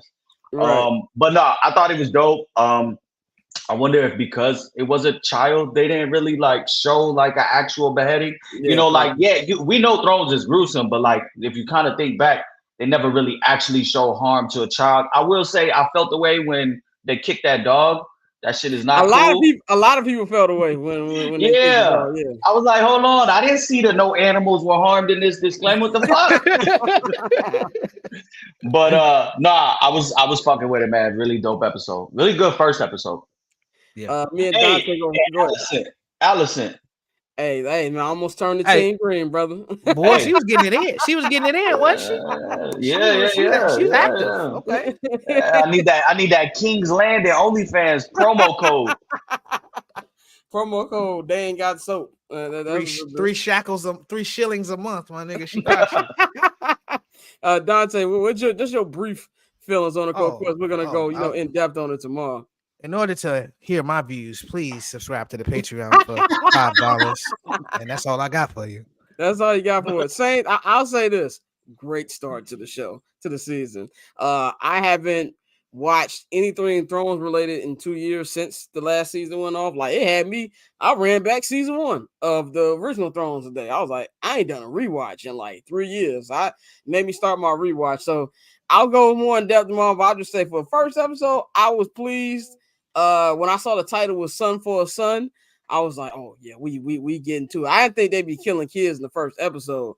But I had to rewatch because I thought that Damon was gonna be pissed about them getting the wrong kid, but I didn't see it. He smirked when they asked him, oh, if we don't get old boy, what you want us to do? Yeah, and I will say this. I will throw this out there about it. The cinematography was still A1, bro. Like some flat out great fucking shots. Yes. Yeah. That shit's crazy. Just some flat out great shots, bro. So like I said, I'm expecting great things from this show, and like I love what I saw at episode 1. And if you want to see our full thoughts on this, you can subscribe. Patreon.com/Barbers Chat Network. Cinema with the guys. We'll be back tomorrow. If anybody who think we missed our Entourage drop dates last 2 days, Dante was sick, man. We gotta give it to him. He powered through the last Hot Corner episode, so we will be back on Thursday. So he was fighting for your life. He was fighting for his life. But let's get on to actual sports. Let's talk about real quick before we get into our baseball, because we got a decent amount of baseball to talk today. And I got a lot more to bring to the conversation because I've been watching the last 2 weeks, nigga. I'm starting to get all the way locked in again. You know what I'm saying? So, but it was announced today by NFL media that the Hard Knocks trifecta has been completed. Of course, we know the newly debuted off-season Hard Knocks is going to be the New York. That's going to be next month, which will be on HBO Max. Of course, the OG, the training camp special, will be our Chicago Bears, and the in-season one, for the first time ever, will be a division that they're going to cover. This will be the AFC North. If we couldn't get the NFC North, which we knew was going to be off the table because the Bears doing training camp, AFC North was the next best. It will be debuting December 3rd, and this will take them from the season, middle of the season, all the way through the playoffs, as they did last year. with the Miami Dolphins. I think this is an excellent choice. You got 4 teams there. There's all good storylines around. You got the MVP and the reigning AFC North champions and the Baltimore Ravens. You've got the Pittsburgh Steelers. You know, Mike Tomlin just got a new extension. You're gonna see maybe Justin Fields is starting by the time. Maybe Russ get hurt. If I kind of feel like I'm rooting for Russ to get hurt, I'm not. But I would love to see Justin play. But you're gonna have that storyline. Nigga. What? I'm just saying. I'm not rooting for the man to get hurt. But I know that's gonna be the only way that Justin's gonna be on the field. If Russ get hurt, I'm be like Drake when KD got hurt in 2000 NBA Finals. I'm like, oh no, man. Oh no. But you got that storyline. You got Freaky Sean and them boys over there in Cleveland. And then also Cincinnati, you got Joe Burrow back. What's that going to look like? The T. Higgins situation. Jamar Chase is up for a big payday. That's going to be very, very entertaining. Mikey, what did you think about this announcement? What are you excited to see from this in-season Hard Knocks? Yeah, I think we kind of were predicting that this will be the conference they go with if it wasn't the Bears that got the main training camp edition of Hard Knocks. So I'm interested just to see kind of like you have a lot of personalities, like you said, quarterback wise. You have a really true black and blue division. I mean, that division is always consistently putting out about 3 playoff teams a year. So you can expect some tight races as long as the Burrows, the Lamars, the Deshaun's, the Russell Wilsons are healthy this year. For me, I want to see Lamar. I want to see the type of start that the Ravens get off to this year. Are they going to have a start like last year where they ran out the gate and they kind of like you knew that they were going to be the 1 seed in that division? Or is it going to be a little bit closer, come December time? And let's see, with their offensive game plan and how are they going to go ahead and allow, Lamar to throw more. So I want to see more of that dynamic. And then outside of that, I want to see Cleveland. I want to see, what they do with Deshaun Watson. There's a lot of pressure on them. There's a lot of pressure on him, especially when, you go ahead and you trade for him, you give him all of that money guaranteed. And then the guy that you let walk out the door, Baker Mayfield, has quietly, played really well at the quarterback position and was kind of playing well in Cleveland before they let him out. So this is a huge bounce back season for Deshaun Watson. If he has it capably in him, to go ahead and put the Browns on his back. They have wide receiver weapons. They have we know about that defensive line. So I want to see that dynamic with him, because if they falter this year with Deshaun Watson and it's because of him, then there's going to be some questions to be had, this offseason at what they do with the quarterback position. Definitely. There's a lot of storylines with him, and I think both Ohio teams, there's a lot of pressure on both of them. Courtney, what are you looking forward to seeing in this Hard Knocks?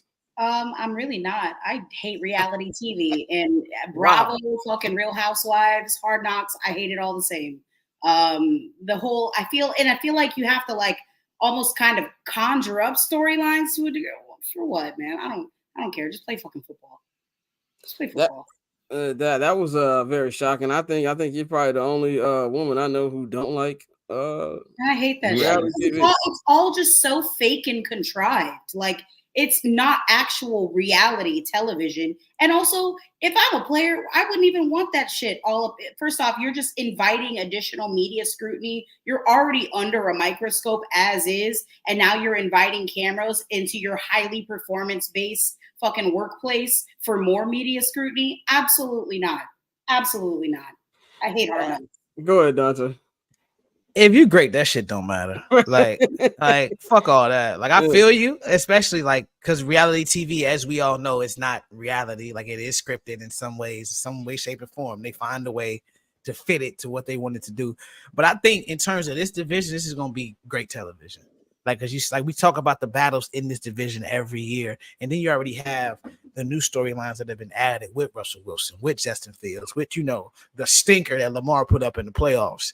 You feel me? And like you said, the return of Joe Burrow. So I think this one, this one is gonna. Oh yeah, no, we're gonna let your racism slide today. But this group of teams is perfect for Hard Knocks. And even with who else is in that division? It's I'm missing somebody. The Bengals, the Steelers, the Bengals, Browns, Steelers, and the Browns, and Browns. Yeah, even with buddy who played quarterback in Cleveland. You know, they got some things going on. They're trying to figure out. So it's a lot of different storylines to where this one. Yeah, and I really don't want to see that under the jail. 69 they're gonna do God. they're gonna do that. They're gonna do that to Freaky Man, but 69 God. It's gonna be a good show. Let's move on to some baseball, which is, you know, we're in the middle of the baseball season. We are actually probably got like a month until All-Star break, man. It's time to talk about, you know, awards. You know, we get into the award season part. We'd like to predict who should be favorites and things of that nature. So I want to talk about AL and NL MVP favorites. I'm gonna shoot it to I'm gonna actually go to Mikey first. Who do you, in your opinion, should be the favorites for both awards? Well, for the NL, I'm gonna start off with Ohtani. Now, before Mookie got hurt, yesterday he was leading. It was kind of neck and neck between him and Ohtani. Mookie's having a ridiculous season. It's a shame that he got hurt. But I really like Ohtani. Either talk of them putting him into the leadoff spot. We know how dangerous that's going to be. You're giving him an extra at bat now. So I'm going to take Ohtani. You have Ohtani right now as a favorite at plus $200. You throw $100 down, he'd win 200. Bryce Harper is second at plus 350. And my wild card, Marcell Ozuna. A lot of people do not know that Marcell Ozuna is in the Triple Crown race, and he's leading in two categories. It's going to be very, very close. So they have no Ronald Acuna. He's been their best bat all season. It would be a long shot, but I think he's somebody that's going to be in their top three at the end of the year. But I'm going to ride with Ohtani on the NL. And on the AL right now, it's kind of hard to argue against Aaron Judge. The AL is I mean, you have Bobby Witt and Gunnar Henderson second. Juan Soto, is right there behind them. But what Aaron Judge has been doing since May 4th is ridiculous. Like, he's leading in every offensive statistic category in all of baseball. Everything. Home runs, extra base hits, OPS, RBI, everything you could think of, he is leading since March 4th. So it's going to be, I think, Aaron Judge and Ohtani this year. And it's kind of fitting because Ohtani was the, kind of a reason that Judge didn't win a couple MVPs before in the AL. So now he's kind of got that lane now that Ohtani's gone. What you think, Courtney? Yeah, no, I feel just about the same as Mikey. For me, it's Ohtani. Poor Mookie, because it was really looking like it could have actually been his year, which, again, it's kind of hard to stand out when you're on a team full of MVPs. Like, you have three guys who could all, at the end of the season, very likely make a case for MVP. So I can only imagine how hard it is to stand out on that team. But no, Aaron Judge is on another fucking planet right now. We got to just let him cook and let him keep cooking. And it sucks because, again, the next best player is also on his team. So I'm really just, honestly, I'm hoping and praying for a Dodgers-Yankees World Series, because that would be fucking electric. I need that like I need air. I need that desperately. Yeah, no, especially the Braves fucking crumbling. But no, I agree. It's really, especially with the American League, it's hard to argue against Aaron Judge right now. He is going nuclear. He had somewhat of a slow start, but he's now outpacing his 62 home run season. So we could have a potential to see another historic season from him. So it's going to be tough to go against him. Like we said in the beginning of the year, Bobby Witt Jr., if the Royals do anything, Bobby is, the head of the snake on that team, and he's been amazing so far. So I could see Bobby getting some votes. But it's going to be Aaron Judge's award to lose unless he, gets his usual 2-week, 3-week IL stint, and that knocks off his numbers a bit. But it's going to be tough to beat him. And with the National League, even sitting here trying to say a name besides Shohei, like who the fuck can we actually pick? Who would even be a candidate? The candidate. Yeah, if you're looking at Bryce, and even though the Phillies are having an amazing year, it's not like Bryce is like having that crazy year. Yeah. Tatis has been going fucking crazy the last week and a half, 2 weeks, so he's kind of up there. And then, like I said, Ozuna, like, it'll have to be somebody from a team that's not, it'll be somebody new, Fernando. or Tati or Fernando or Marcelo Zuna, because maybe somebody like Freddie Freeman, as a long shot, seeing what he can do behind Otani. But the crazy shit, Dante. Otani's probably going to move to leadoff now that Mookie's hurt. Yeah. See what Otani does from the leadoff spot. Yeah, his OBP is gonna go up. We know that he takes pitches. He's not somebody that swings out of his shoes. But Dante, to your point about Aaron Judge, like he's not the AL. The way the AL MVP race is right now, yeah, he's minus 125, which is almost like it's like almost it's getting close to like a lock. Like he's the odds-on favorite. But with the season that Gunnar Henderson is having, the season that Bobby Witt Jr. are having, and the season that Juan Soto is having, if he were to miss any time this year, he's not like Otani last year, where Otani missed like a grip and it was like, yo, he just ran away with it. Like there are names there that can legitimately surpass him. I was just gonna bring it up too, Mikey. Like which you just named with Gunnar Henderson with Bobby Witt Jr. and even his own teammate Juan Soto. Like I feel like the AL definitely has more competition, but with the younger guys, do you think even when it comes down to voting, let's just say he missed 2 weeks and the numbers are close, don't you think they'll probably still give the edge to Judge because he's Aaron Judge? It depends where the Orioles and the Yankees fall, to be honest with me, because they'll say, if you look at it right now, Aaron Judge and Juan Soto are carrying the Yankees offensively. Verdugo también, but they got a 1.5 lead over the Orioles. It's not like they ran away with that division. So you can go ahead, the voters can go ahead and make the case saying, the Orioles surpassed the Yankees with Aaron Judge out, but Aaron Judge's numbers were so crazy that it shows that he was the true MVP, because without him, who knows where they would have fallen type of situation. It's going to come down to that East Coast bias as well. We know that they prefer guys on the East Coast. So does that omit somebody like Bobby Witt Jr. because he's in the Midwest? And, Gunnar Henderson is batting leadoff and hitting a home run almost every night, it seems like. So we'll see. But Judge can't have a stretch where he's out for a month, because if he does, then I think it's over for him at the MVP race, just because of where those other guys are numbers-wise behind him. Yeah, and we'll get into the AL East race in a minute, but I want to stay on the National League for a minute, man. It's been a rough weekend for the Dodgers, despite the fact they were able to take 2 out of 3 from the Royals this past weekend. They got hit with the injury bug pretty heavy. Mookie Betts, Mikey, when you put in the chat last night about Mookie's injury, I didn't see it. Then I watched it last night. You could hear how loud it was through the TV when that baseball hit. What I thought was originally was his wrist. It's a fractured hand. It doesn't need surgery. Dave Roberts says he doesn't know how much time he's going to miss, but he's going to be out for a while. I don't want to mess up Yamamoto's first name, so I'm just going to say Yoshinobu Yamamoto. Yep. Yamamoto. He was having a real good start on Saturday, but you notice his velocity was starting to go down, and they took him out in the second inning. Come to find out, he had a strained rotator cuff. And that one sounds more serious than Mookie's injury. The fact that David Robbins even brought up, we don't think it's season ending, but it's going to take a long time. That's scary to think. Now, they still have a really good rotation. They've got enough on offense, I believe, like with Freddie Freeman and obviously Shohei Ohtani. Teoscar Hernandez has been playing really good. I do think this ups the need for a certain center fielder who might be playing center field in the south side of Chicago, if they wanted to get him. But Dante, what do you think? How do these injuries impact the Dodgers, or are they just so stacked what's not going to hurt them as much as it will hurt some other team? I think it doesn't hurt them, but given their shortcomings in the past, they're going to make a move.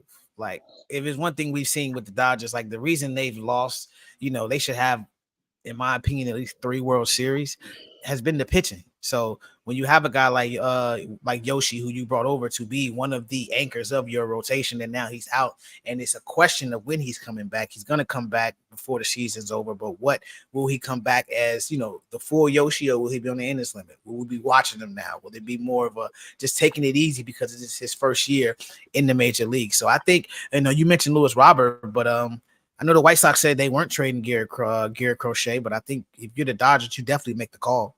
because the Dodgers are in win now mode for the foreseeable future. But also, one thing we know about the Dodgers is they still draft well. They've been able to make a lot of the big moves they make because they can draft and develop talent and then just flip them.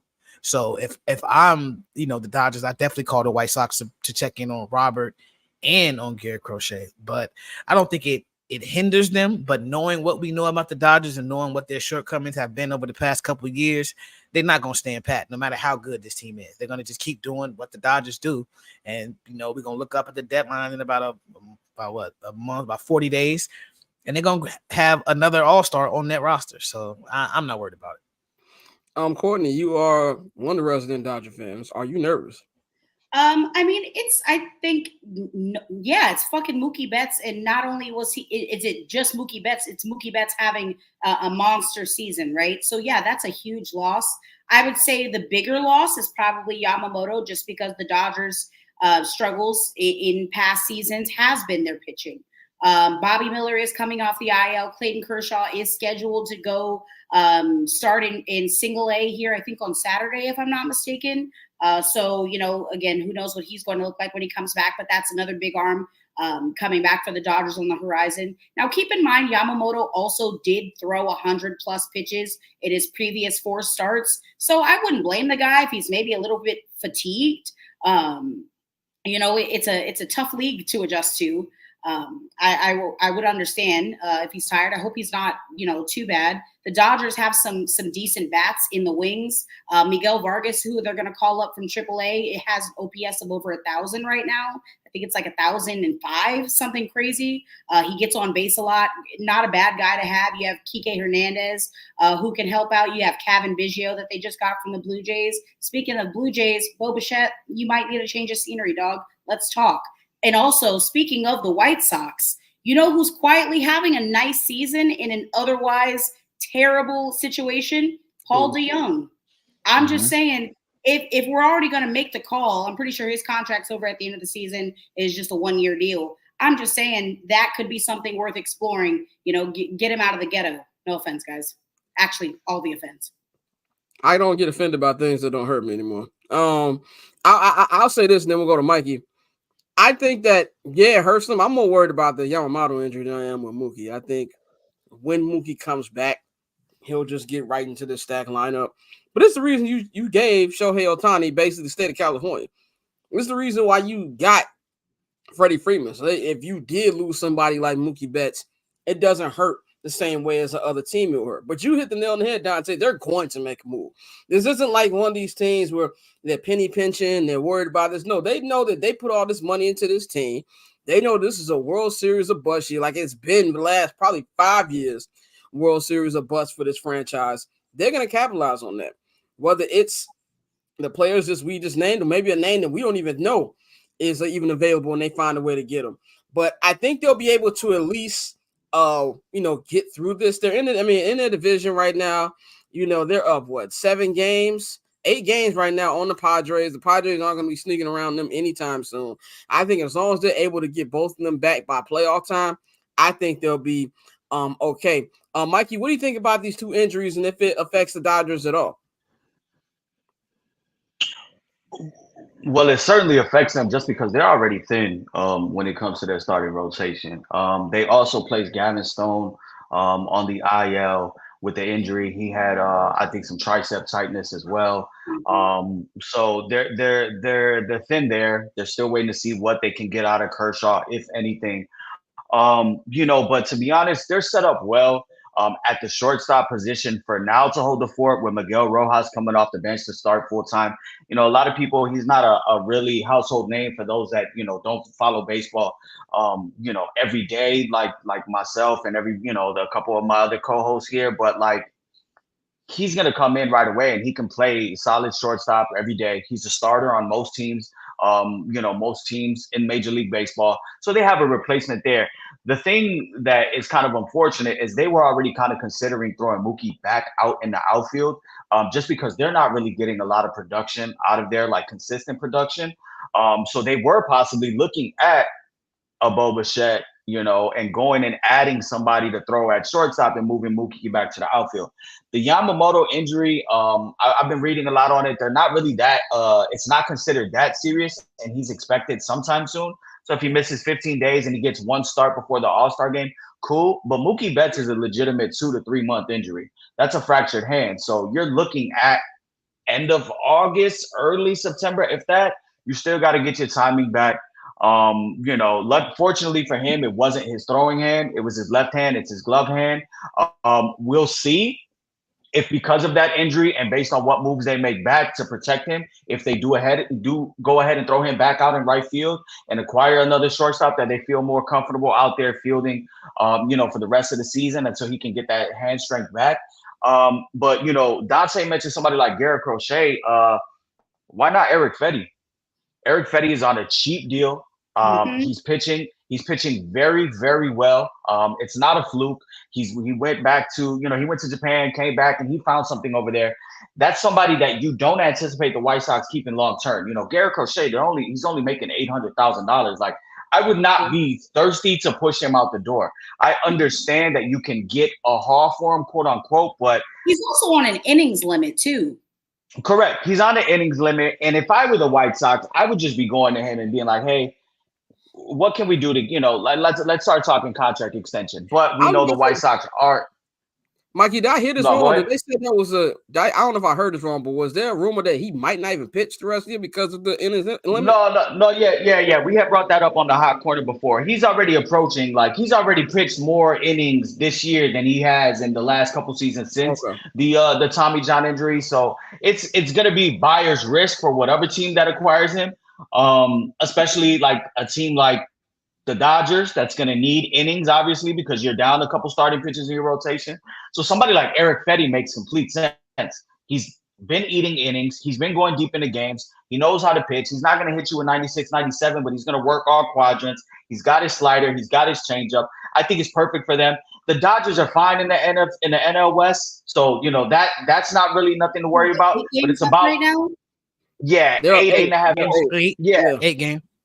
So it's about going out there and getting somebody that can go ahead and just man the ship. You could throw out there, and they can do a lot worse than what they have been throwing out there. There's a couple days they're going out there throwing, openers. So I think somebody like Eric Fetty and maybe a Paul DeYoung, or I don't know if Luis Robert. I really don't know if that's something that Chris Getz and those guys on 35th and Shields really want to entertain right now. But there are some other guys out there. I mean, prior to this last week, the Red Sox have been going crazy, but Tyler O'Neill is a serviceable bat you could throw in the outfield.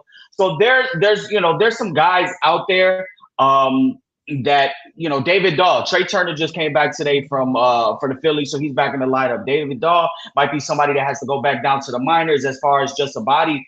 Is that a left-handed bat you go and you get and throw in the outfield? So they're gonna have to get creative. I just think right now they're fine. It comes to no surprise with Yamamoto too, because he just threw a career high 107 pitches in the Bronx his last start. That was his last start in the Yankees. 7-inning pitch, 3 hits, 7 Ks. Come out, off, and I think they gave him extra rest too. And that's something that I've noticed with the Japanese pitchers this year. The Cubs have gone and gave Shota Imanaga extra rest. They give him 10, 11 days, in between starts, and that fucked them up. So, we'll see what happens there. But for now, Ohtani, Freeman, Teoscar, Will Smith, they're just going to have to man the ship. And, but it's hard when you're losing somebody batting 305, 10 homers, 40 RBIs, can play has a serviceable glove at shortstop, has a gold glove in right field, and that's your spark plug. He gets shit started. So they'll be all right, but you got to see, you're looking at September for him, to be honest. Yeah, and when the Yamamoto news is good, because when I heard Dave Roberts, it might have been right away, so he didn't know maybe they got more information later, because he was giving the death sentence. We don't think it's season ending, so it's good to hear that it's probably not going to be that long.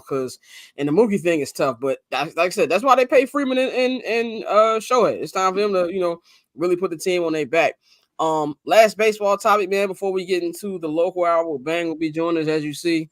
That's what Courtney's not want to be here, because we're gonna be all Bears. We're gonna be all Bears, even though it is June 17th. Nigga. Seek help, guys. It's June 17th. I found 4 good topics to talk about for the Bears. But we kind of talked about this when we had the MVP conversation a couple minutes ago. But I want to talk about this AL East battle that we got going on, man. The Yankees, they just became the first team in the MLB this week to win their 50th game. And you would think with the way they've been killing that they would have like an 8-game lead on the division. No, they are a game and a half behind the Baltimore Orioles, who are on a run right now. They just had a very impressive homestand, taking 2 out of 3 from the Philadelphia Phillies, and now they're getting ready for a 3-game set against the New York Yankees at Yankee Stadium these next 3 nights.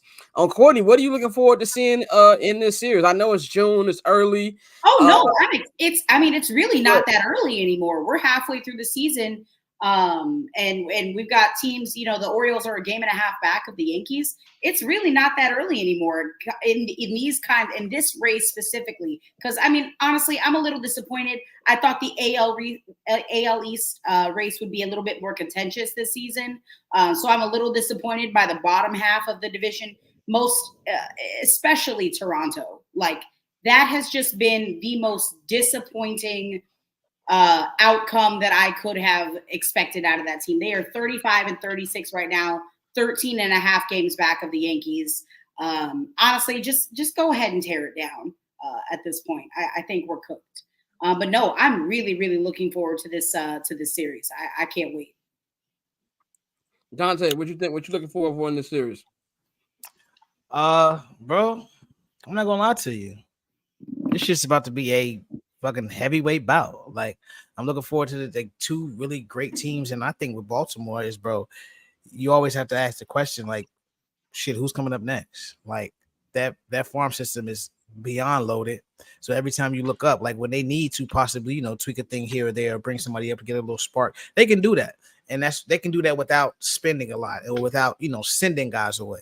So I'm looking for I want to see how the young guys react to this type of environment, because this is a very important series for both teams. And I expect fireworks. So I think it's going to be an amazing series. But I really want to see, from the standpoint of Baltimore, how their young guys start to react in knowing, like, okay, this is year 2 of where the expectations are high. How are we going to respond? Yeah, I'm excited for this series as well. Also, because Garrett Cole's going to be making his season debut on the mound Wednesday. So that's going to be big. They're going to throw him right into the fire against this team. I think this is something where this kind of means a little more for Baltimore than it does for the Yankees. Like, I think if the Yankees lose 2 out of 3, I don't think I'll look at them any different. You should. After this weekend against the Red Sox, them dropping 2 games out of 3. But this is why I shoot them some bail against the Red Sox.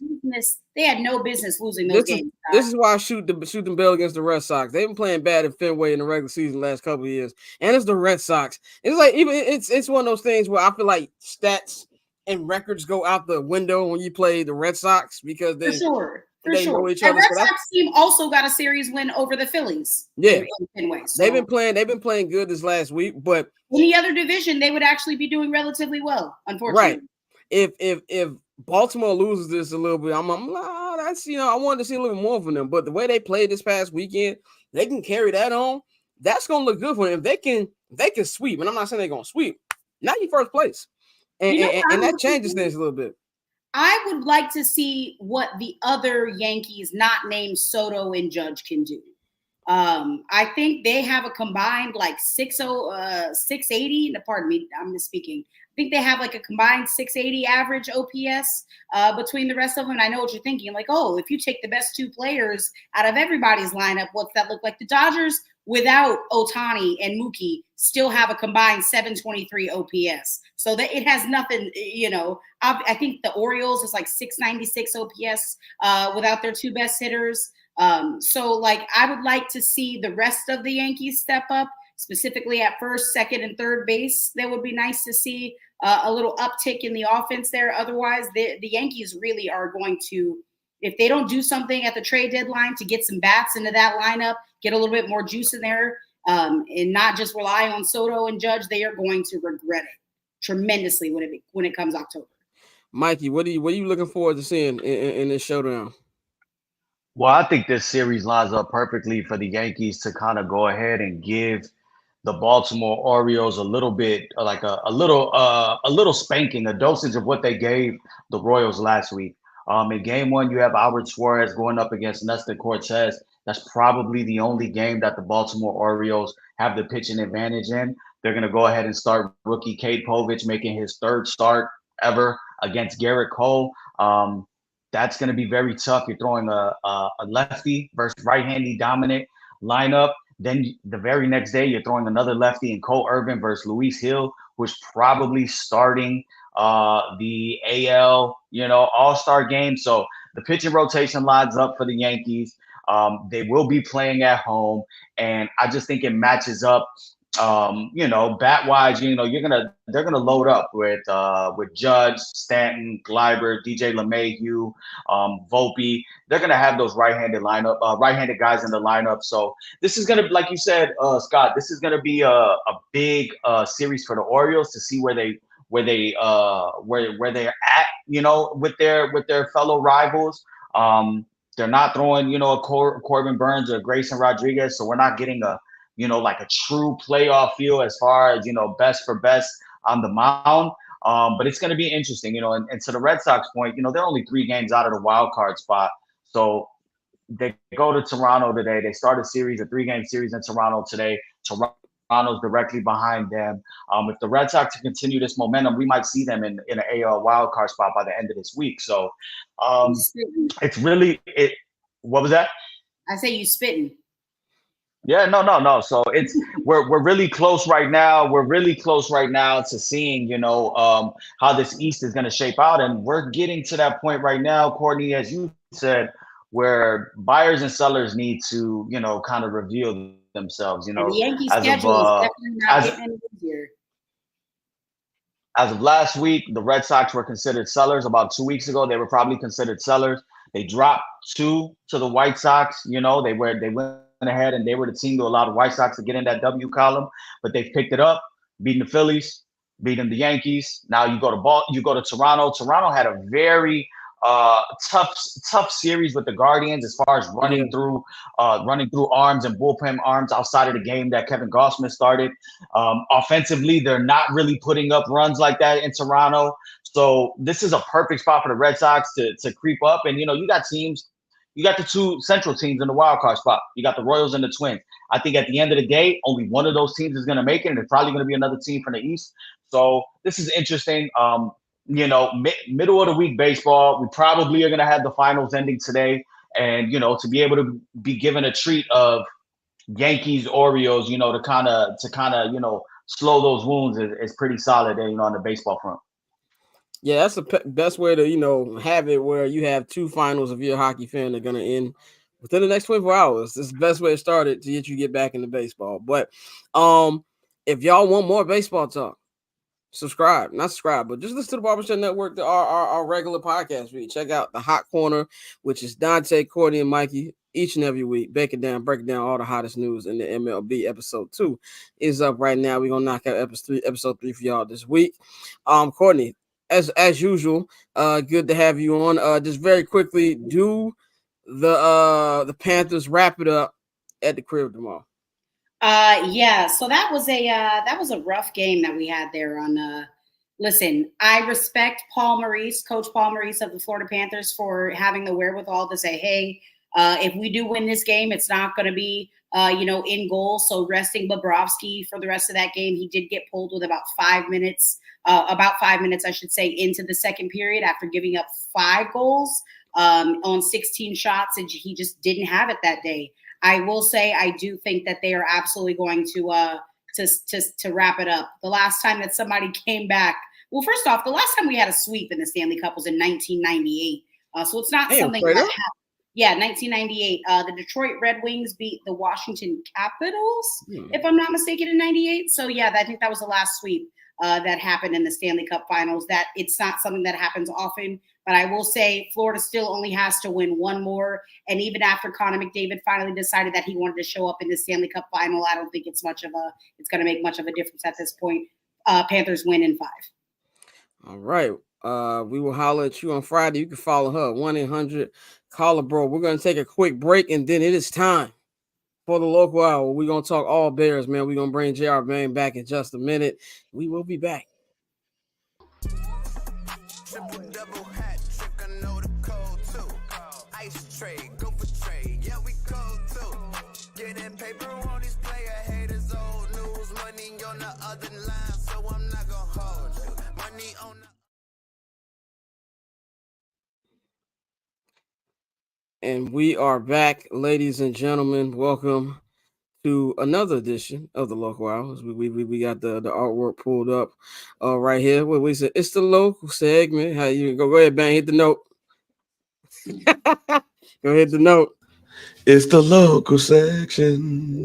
This nigga said the local section. This nigga was drinking. This nigga to change the song and everything. This nigga All right, I'm gonna change him. This nigga was drinking during the break. Bottle way. Nigga had him some little Don Julio in the last hour and a half he had off. But before we get to the football, man, just gotta say again, starting July 5th, I'm not gonna hold you the off season. We will only be doing the show once a week up until week 1 of the NFL season. So I'm pretty sure the Celtics will close out tonight. So that means Friday will be the last show for the next 2 weeks. And then we back every Friday, July 5th, 6 p.m. Eastern time, 3 p.m. on the West Coast. And that's going to be the schedule leading up until week 1. And speaking of week 1, let's just get right into it. I want to take a little bit of Bears PTSD, and I want to flirt with it a little bit right now. I want to talk about actual expectations that we need to have right now. He said, Bang said local section 8. That's hilarious. But I want to talk about there's been a lot of positive vibes just these whole last 2 months since Caleb's been drafted. I've been at almost every offseason practice. I've liked what I've seen. Even the rough days he's been bouncing back from them. But he's still a rookie. And I want to talk about some of the expectations we should have for his early season struggles, which I believe are going to happen. I mean, I can't remember who's the last rookie in the NFL who came out just killing out the gate, didn't really have any as a quarterback. Maybe Ben Roethlisberger or Joe Burrow, something like that. Go ahead. I mean, bro, CJ Stroud. CJ didn't struggle. He just got hurt. Right. He didn't struggle. He just got hurt. I just forgot. That was last year. Yeah. CJ Stroud had 5 total interceptions. 3 of them were in one game. You know, like he was open.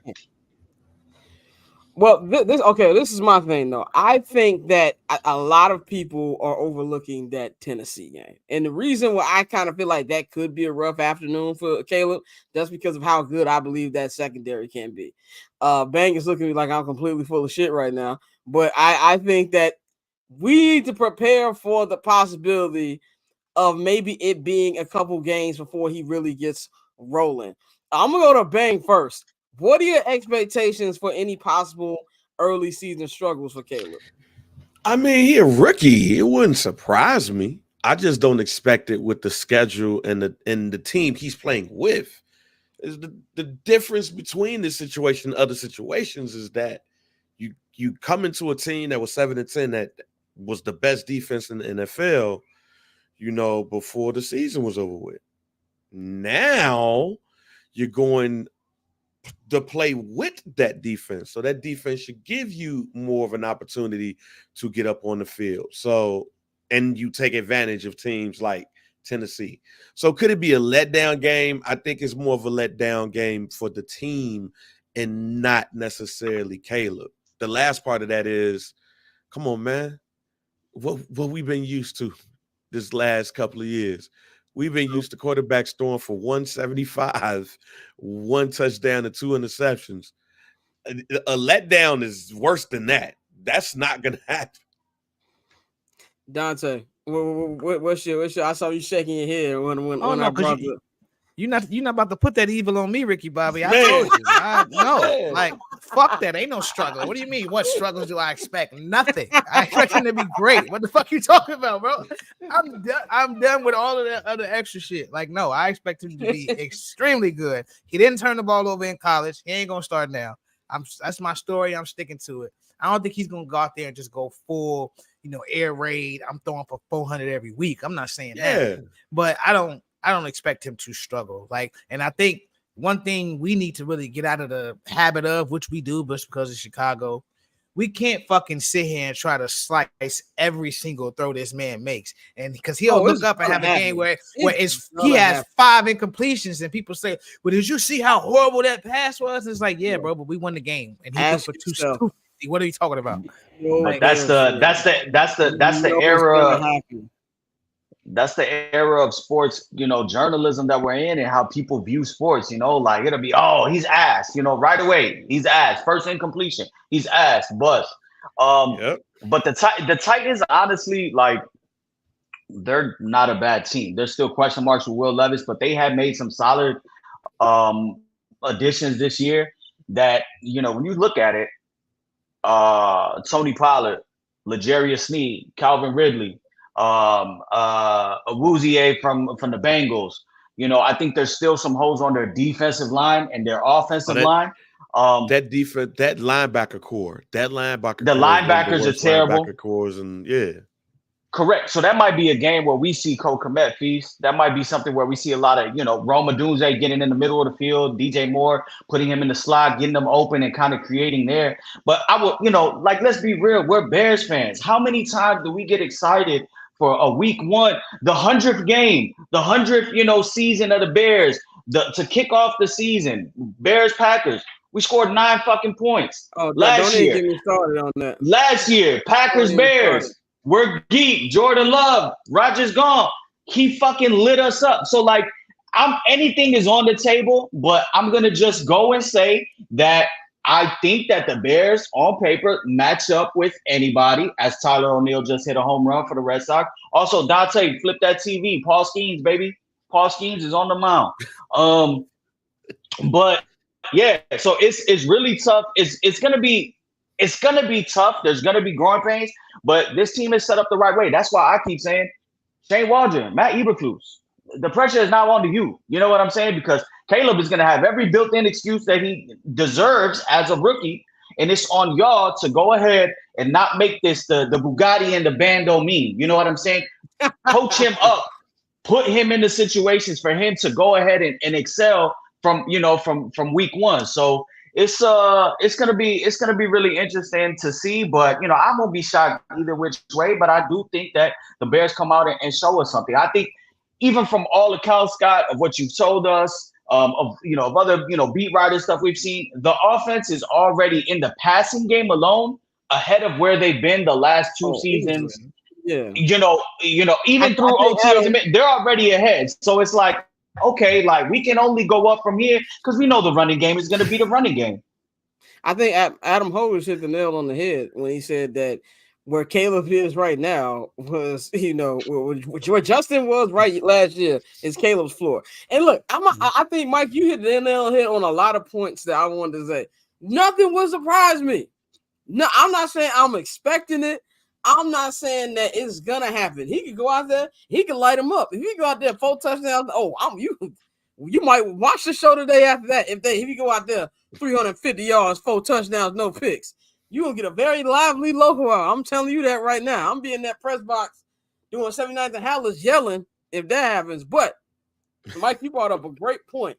Last year, we were so hyped. Now, granted, different situation. Justin Fields is a different quarterback, but it's the Bears. And that's why I brought this question up. I remember how the energy, it was a good 75-degree day. Man. They were screaming, fuck Green Bay all through. The birds chirping. Dirk album cuts. Jay Illa was playing Dirk album cuts. I was ready to fight somebody. It felt good. And Jordan Love went out there and looked like biracial Aaron Rodgers. Like, I was just like, it didn't change. His mom having tickets. Yeah, I'm like, it didn't change. That game made me so mad. I didn't do post game. I went to this bar that was like 2 minutes away from where the Sox play, and I drank in my sorrows, nigga. So I'm just saying everything's on the line. So I think the biggest thing here, and I'm gonna go back to you, Dante. I'm not Dante, but Mikey, because we were talking about this. To get to this point, we've been talking about preseason, and we know Matt Eberflus has whatever. We're the last 2 coaches, both Matts have had weird preseason, I guess, regimens. I personally said I don't believe that Caleb Williams is going to play in the Hall of Fame game because they have 4 preseason games this year than the usual 3 because of the Hall of Fame game. Also, nobody ever plays the Hall of Fame game. I personally hope he does because if I got to take a 6-hour drive to Canton, Ohio, I want to at least see him play a couple snaps. But what do you think they can do for the preseason to get Caleb as prepared as possible so where we're not even really worried about struggles come week 1, week 2? Because that first 3 games, that can say a lot. Those first 3 games are not easy. Like Tennessee, you can get got if the team in general overlooks them. You got the Texans at the crib on Sunday Night Football, and the Colts is not going to be an easy game as well. How do you think that he can prepare them with these preseason games? By playing them. I think you prepare them by playing them. You prepare him by getting the amount of the correct amount of reps that he needs. Like, it's not only a new quarterback. There's a new center to quarterback exchange, and they still haven't clearly identified who is going to be the starter. Is it going to be Bates? Is it going to be I forgot the other dude that they picked up from the Rams? I forgot his name, but like you still haven't identified. They've been switching him out. They've been switching him out. And right. So you haven't identified that yet. There's no clear-cut center. He's still, like they said, got to get the cadence right. He also has to learn just how to play from under center. So I think you go out there, even in the Hall of Fame game where you said nobody really plays. I say you go out there, you throw him out there so he can get the jitters off. You put him under center, 3 straight handoffs, just to get him out there, just to get him out there to get in the huddle, call the plays, direct his linemen, get him situated. And then you go ahead and you let him play those last 3 games. The way the NFL has set it up now this year they do have 4 preseason games, but there's still going to be a big gap. 10, 12 days before they before they go into week 1, their first game, against the Titans. So I think that it's going to be important that they go out there, give him the amount of reps that he needs. Don't do that shit where they say, Coleman Shelton. Yeah. Well, if I don't know his name, then what do you say? What do you say, bro? If you got 2 quarterbacks, you got none. You got 2 centers, you ain't got 1. So good luck to both of those men. So that's going to be interesting there. And I just think also, don't pull that bullshit that you pulled with Justin last year against the Colts, where we got some really good work against the Colts in the scrimmage games, and we saw that. But when all accounts, Justin didn't look good in those scrimmage games, and they had said Anthony Richardson looks like the better quarterback. He's lighting it up. Don't do that. Go ahead and get Caleb game reps. Go and get Rome Odunze game reps. Go ahead and get Tyreek Stevenson, some reps out there, at cornerback. So they don't got to play every fucking game, but don't go ahead and shortchange this because this is not the year for that. The rebuild is over. This is now the time for Eberflus, Waldron, everybody to go ahead and show that, hey, we made the right decision on moving on from Justin, and we have the right people leading this staff. Ben, you have something to add before we go to the next topic? Because they better play that boy, and they better give him some reps. They not man. Upset at the thought of it. It's just thinking about it. Like, y'all better not do that dummy. Please do not. But again, our expectations of Bears quarterbacks is so low that I don't know if he can throw 200 yards and 2 touchdowns and 3 interceptions, and I won't be like, oh man, well, get him next time. Like I'm used to my quarterbacks not throwing over 200 yards now, fam. So anything is an improvement when it gets to this. Yeah, I'm with y'all. I think that he should play all 3. But I will personally be stunned if any of the starters play in the Hall of Fame game. I would love it. I think that will show them that they're taking all 4 games seriously.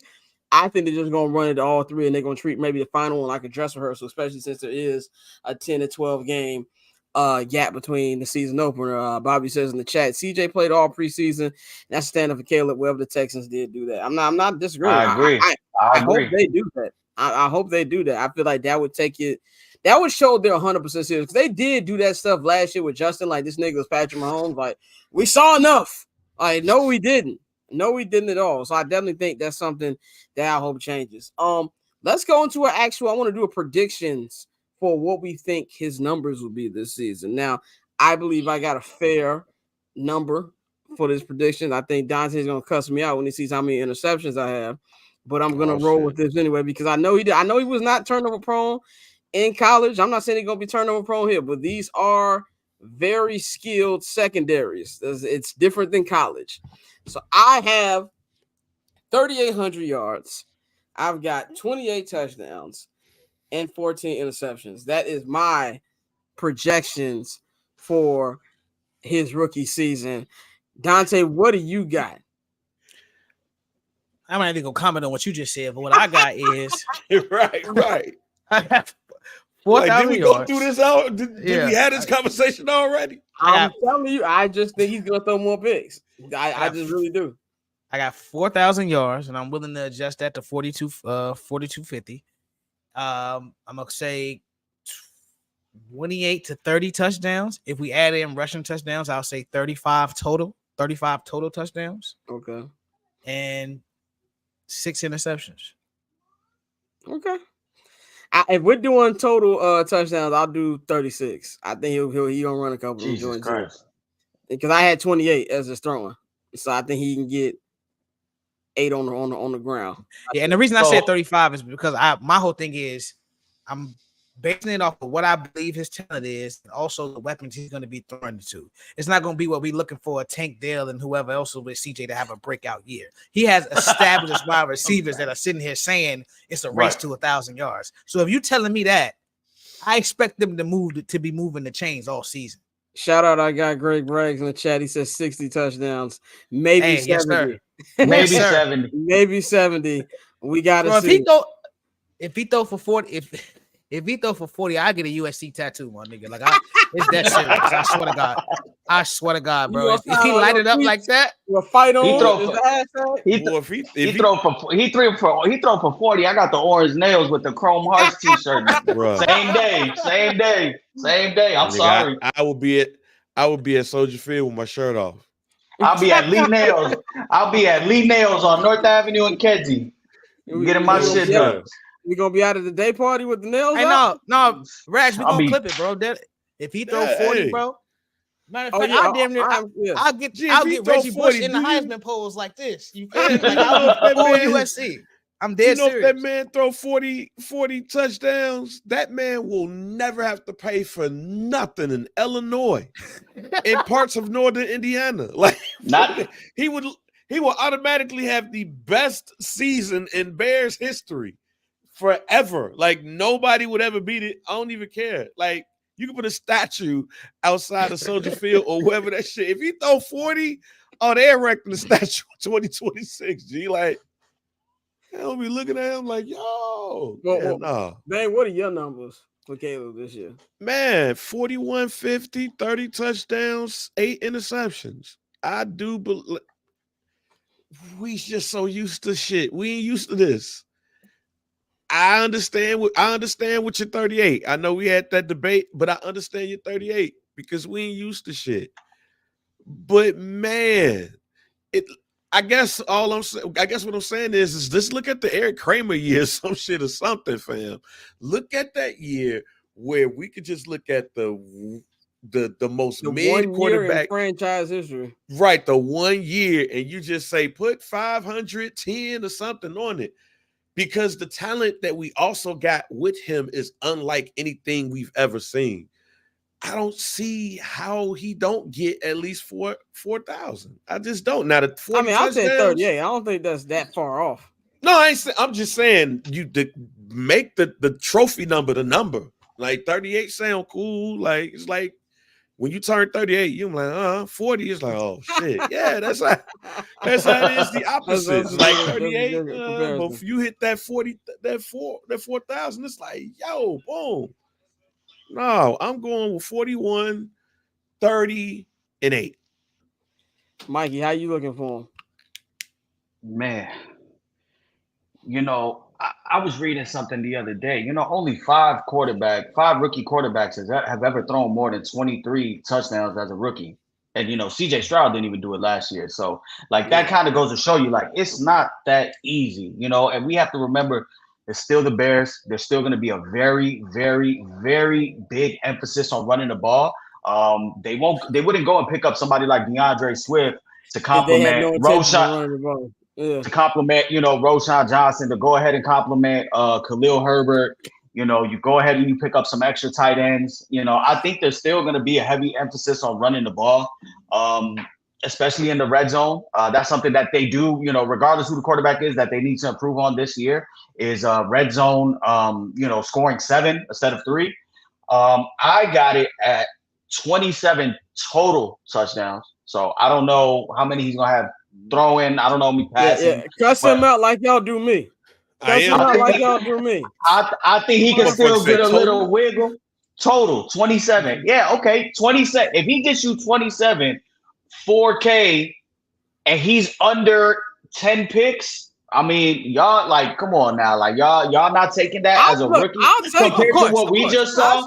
Compared to what we just saw, you know what I'm saying? Like we were going crazy defending Justin Fields for his 214-yard passing game. Like, let's be fucking for real. Like, I think he's gonna put up some crazy passing yardage games, but who knows? We get into the red zone, and hey, somebody's gonna vulture these TDs.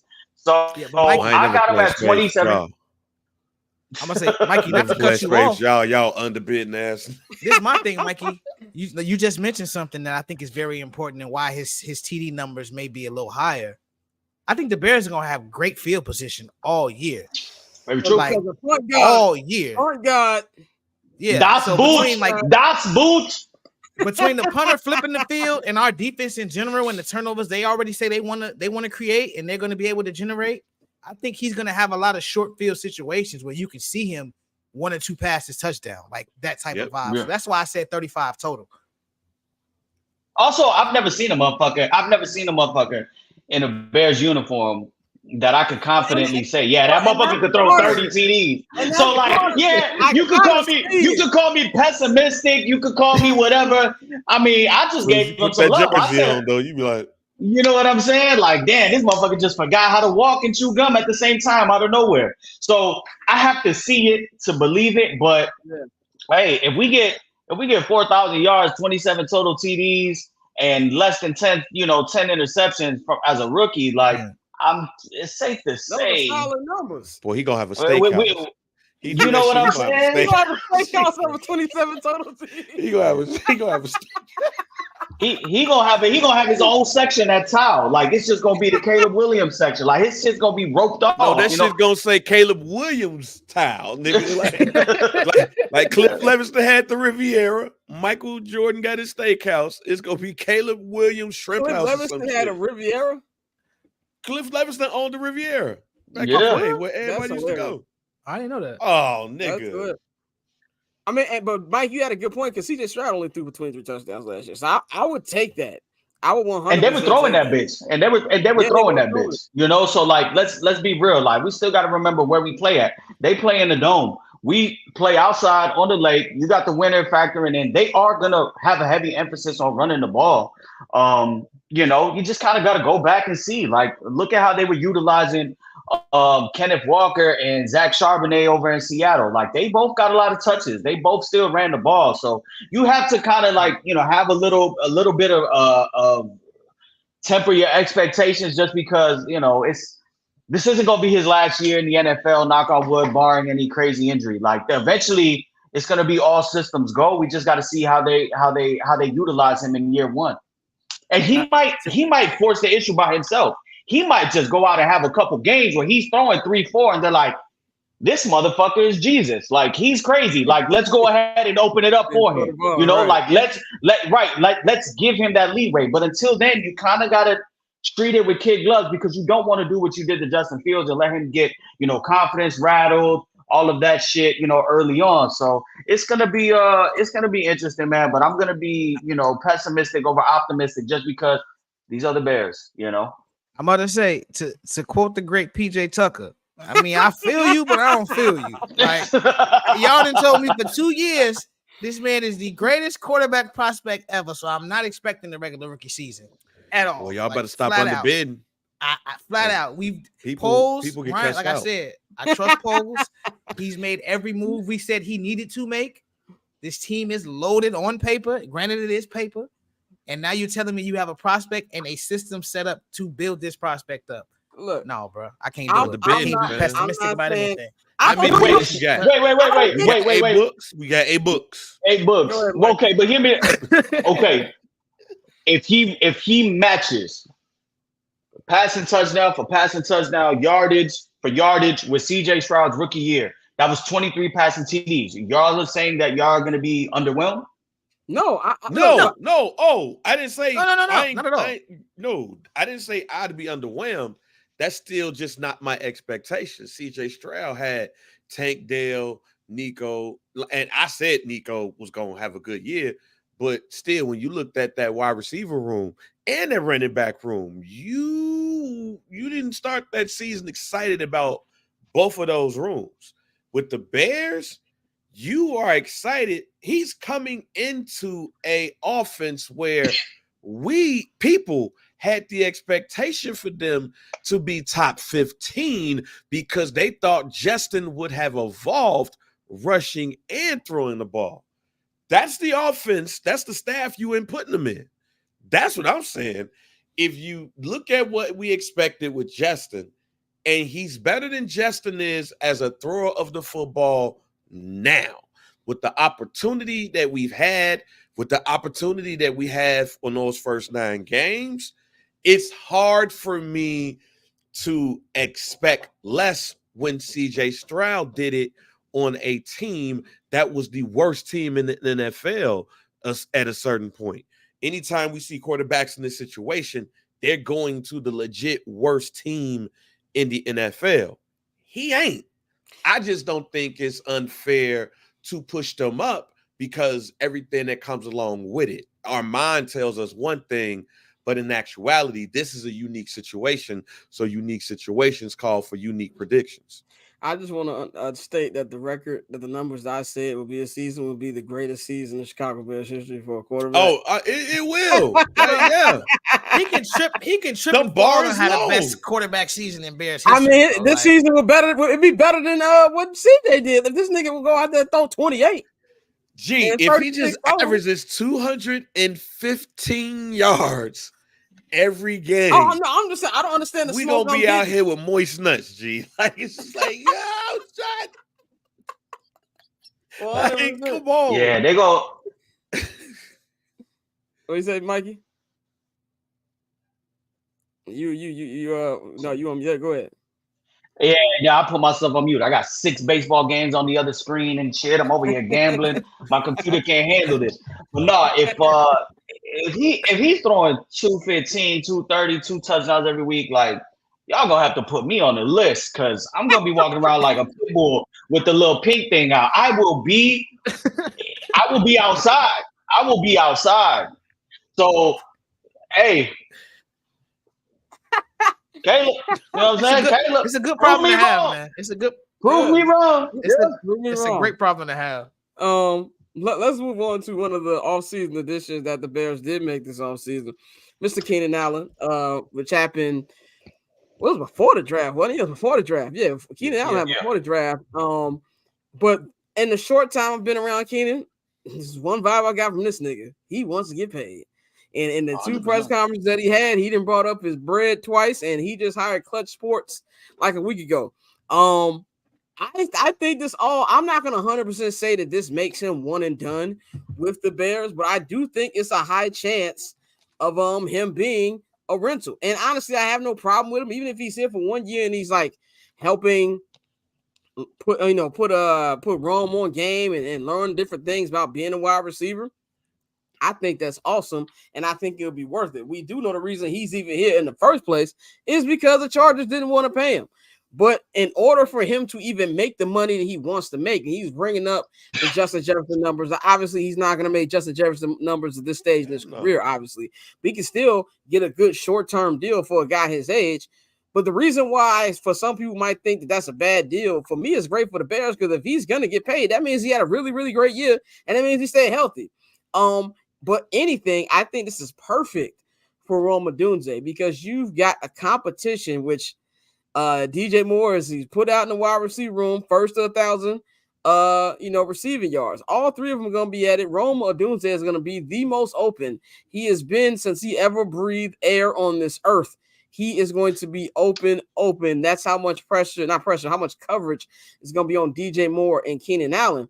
But I think this is a win-win for the Bears. If he goes out there and he balls out, maybe if it permits, and maybe it depending on how good of a year Rome had, you might still pay Keenan for a short 2-year deal, things like that. And even if Keenan decides he's a little bit out your price range, and Rome had a great year, now Rome steps in as wide receiver too. I don't see this as a bad look either way. I think this is a win-win for the Bears. Dante, what do you think about this situation with Keenan Allen? You just hit the nail on the head. I think it's a win-win either way, but me personally, I think it's a rental. When you look at Keenan Allen, he's 6'2", 211. Rome Odunze is 6'3", 218. So similar build, and it's a situation where it's twofold. Where now again you've put your rookie quarterback in the best situation ever, and now you've brought in your rookie wide receiver who has unlimited potential. Many thought he was the best wide receiver in the draft, and you surround him with 2 Pro Bowl receivers who can actually tutor him and show him the right way to start his career off. So I think more than anything with Keenan, he's going to perform. We know that. It's just a matter of him staying healthy.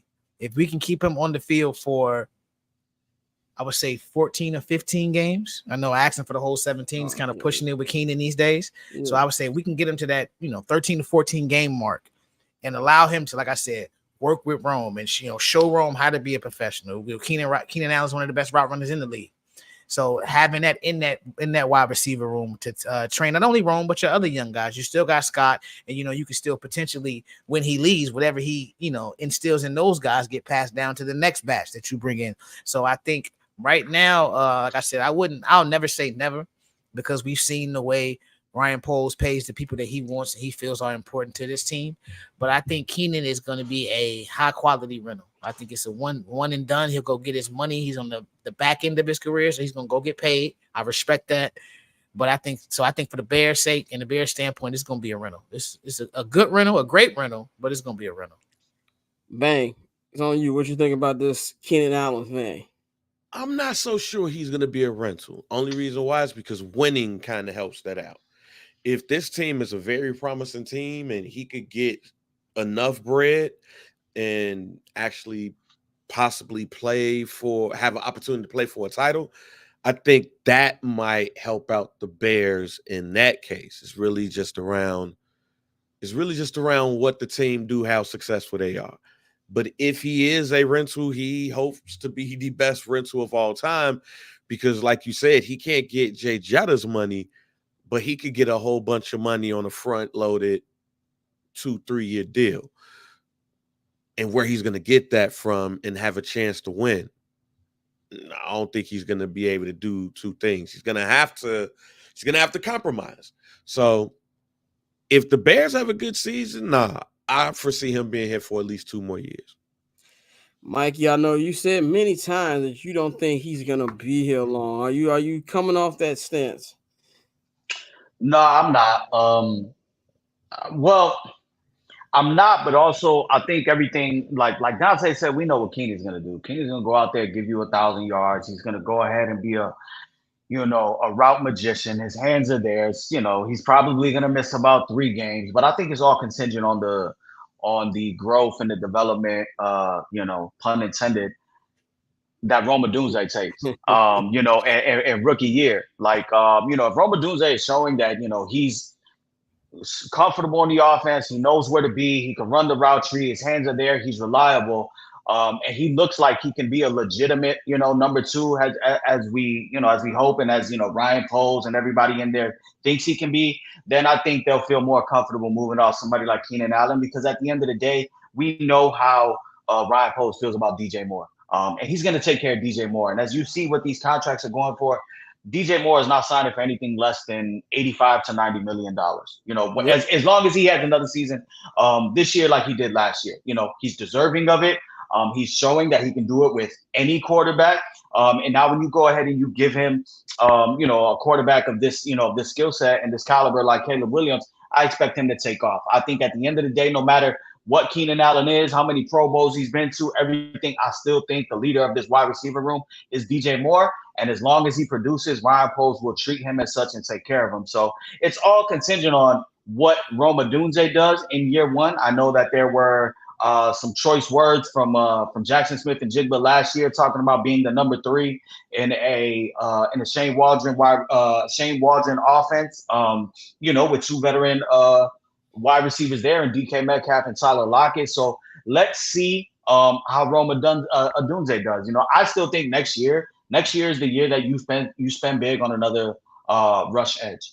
So I don't know how much money they want to contribute to the wide receiver room. Also, I think this is something that not a lot of people are talking about. And granted, he's still a rookie, but if Caleb Williams is who we think he is, then he's going to be able to cook with anybody.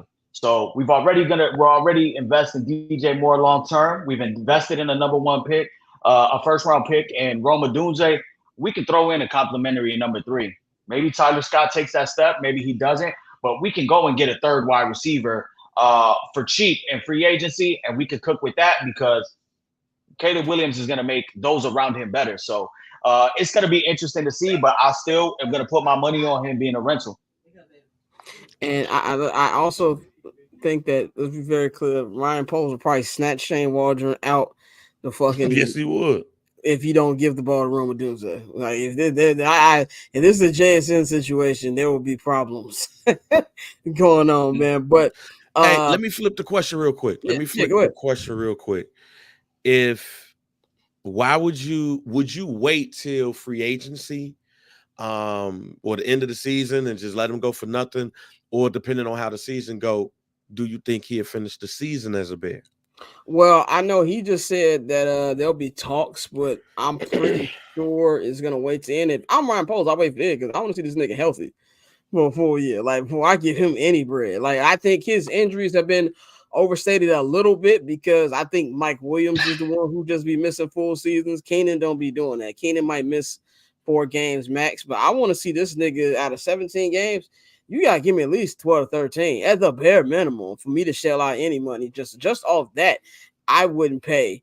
I wouldn't, we can talk numbers all year, but I'm not giving a final offer till after the end of the season, at least to protect myself if I'm Ryan Poles.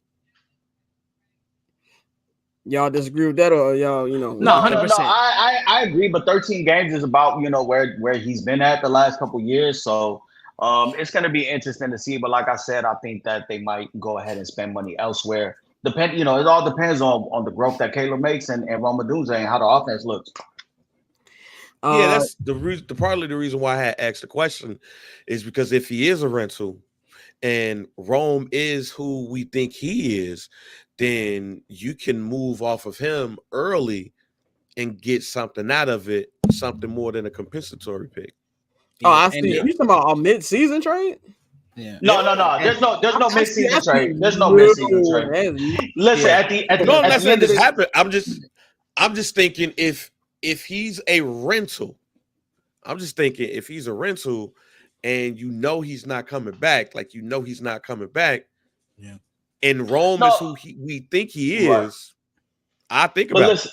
Yeah, but no, I think they keep on because at the end of the day, the goal is to make the playoffs, right? And to mature and to develop this young quarterback, to develop Rome Odunze. At the end of the day, if the cost of doing business was a 4th round pick, and which next year there's a draft where they have about 8-9 picks, then whatever, you charge that, you put that on the arm and you charge it to the game. That 4th round pick and the loss of the 4th round pick and not getting nothing back for it is gonna be worth it. When you factor in what he's done in the room, what he's done for DJ Moore, what he's done for Cole Kmet, what he's done for Caleb, and what he's done for Rome, in that 1 year.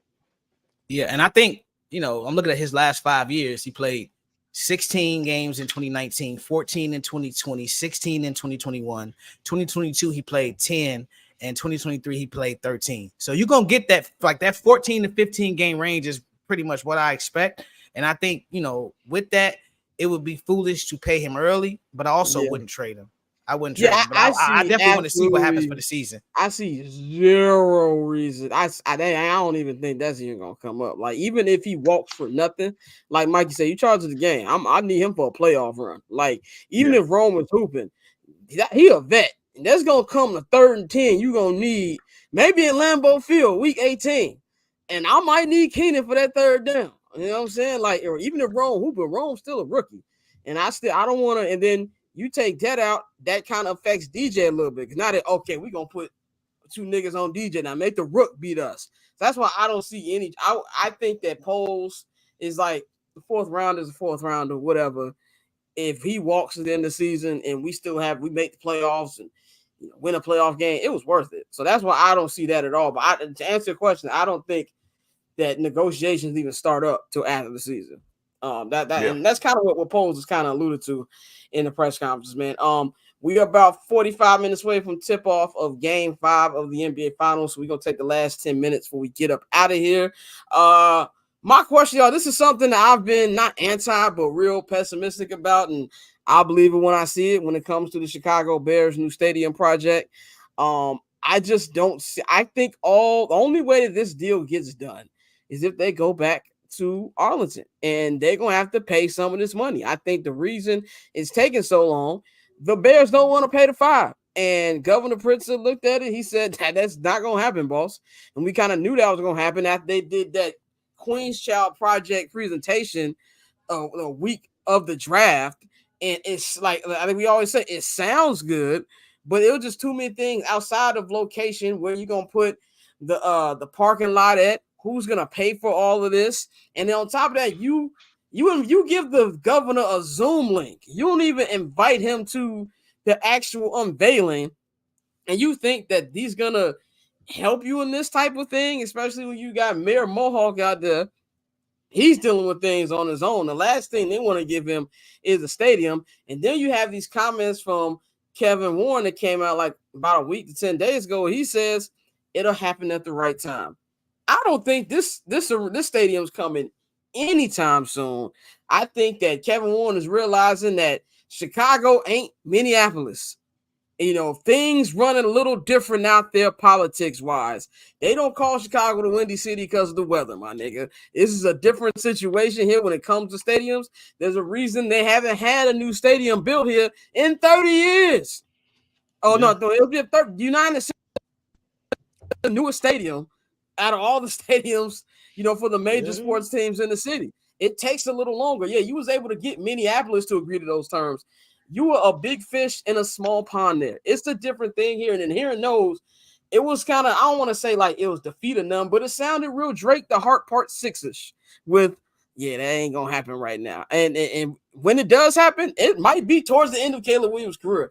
That's what I'm looking at it right now. Dante, what do you think about this whole stadium project and where it stands right now? Hey, for all my Bear fans, you just get ready to learn that Metro schedule. You feel me? Like, just get them, wrap your mind around it. Figure out where you're gonna park at. Figure out where you might want to go get a room out in Arlington for the day. But no, I think they're gonna build that stadium in Arlington. Once the main thing for me that I knew it was just like, okay, yeah, they're not serious. When you tell the city, we want you to fork over the bulk of the money. But oh yeah, by the way, we're going to keep the revenue from everything. Yeah. There's no way in hell that's going to happen. You like, as much as the mayor, we tried the same thing with Lori, where we said you don't want to be the mayor that loses the Bears. At the same time, there's so much shit going on in the city, and there's the purse strings are being pulled in so many different directions. If you come to your constituents and say, yeah, we're going to fork over $6 billion for this stadium while the rest of the city is fucking sinking, he's going to look crazy. So I think it's a situation where, based on what the Bears want and what the Bears are willing to give, unless Virginia has a change of heart and she goes to Georgia and says, no, we're going to help, make this happen to keep the Bears on the lakefront, they're going to move to Arlington. You already own the land. It's a lot easier and it's a lot more revenue involved when you own the stadium and the land around it. Everybody's trying to take this Atlanta Braves model and run with it. And I think that's what the Bears are going to do. You're going to have their own version of SoFi in Arlington. Yeah, Arlington's gonna be like Thanos. You cannot live with your own failures. But what is it, Brittany? Back to me, Mikey. What's your opinion on the update that we've been hearing about the stadium? I think in the end they end up in Arlington. There's just too many factors for a stadium in Chicago. If they're gonna be looking for additional dollars from the state, then I just don't see it happening. There's no way that government officials could sign off on it. You know, they always say that it brings a lot of revenue to the city. It doesn't. It doesn't. It doesn't. The numbers show it. There's not an increase in public transportation dollars. Like, it just doesn't make sense. I think at the end of the day, they end up in Arlington. I don't think it's going to be at the end of Caleb's career. I think they make a decision at the end of this year, regardless, that they're just going to go move forward with Arlington. They already own the land. So it is what it is. I think they're trying their best and putting their best public face on to the residents of Chicago and Chicago Bears fans that feel strongly about keeping the team in the city. But in the end, it's going to prove that they just can't do it. It's not feasible, you know. And in my mind, they can do it. They just don't have the dollars, or they just don't want to put up that bread. They don't got the $5 for it. And if they don't want to go ahead and have shared naming rights and do it, you know, Soldier Fields brought to you by DraftKings or Amazon, you know, then it's going to end up in Arlington. So I really could care less about the stadium at this point. I always put that on the back burner, because it's a lot of political shit. You know, you tell me you're in the chase for, you know, a certain player or moving a draft pick. That's a little bit more interesting to me than, you know, stadium discussions. Because at the end of the day, whether you announce it or not, it's not like the motherfucker's going to be open for week 1. You know, that's years away. So I think in the end, it's Arlington. And they have a perfect opportunity to make it theirs, you know, to go ahead and maybe, you know, attach, you know, some indoor gambling to it, attach some foods, some restaurants, make it like a little Rosemont. Like you said, make it like that model down in the A with the Brave Stadium. It just makes a lot of sense. But the Bears are a mom and pop shop, and they don't want to have control of all of that. They don't want to do all of that.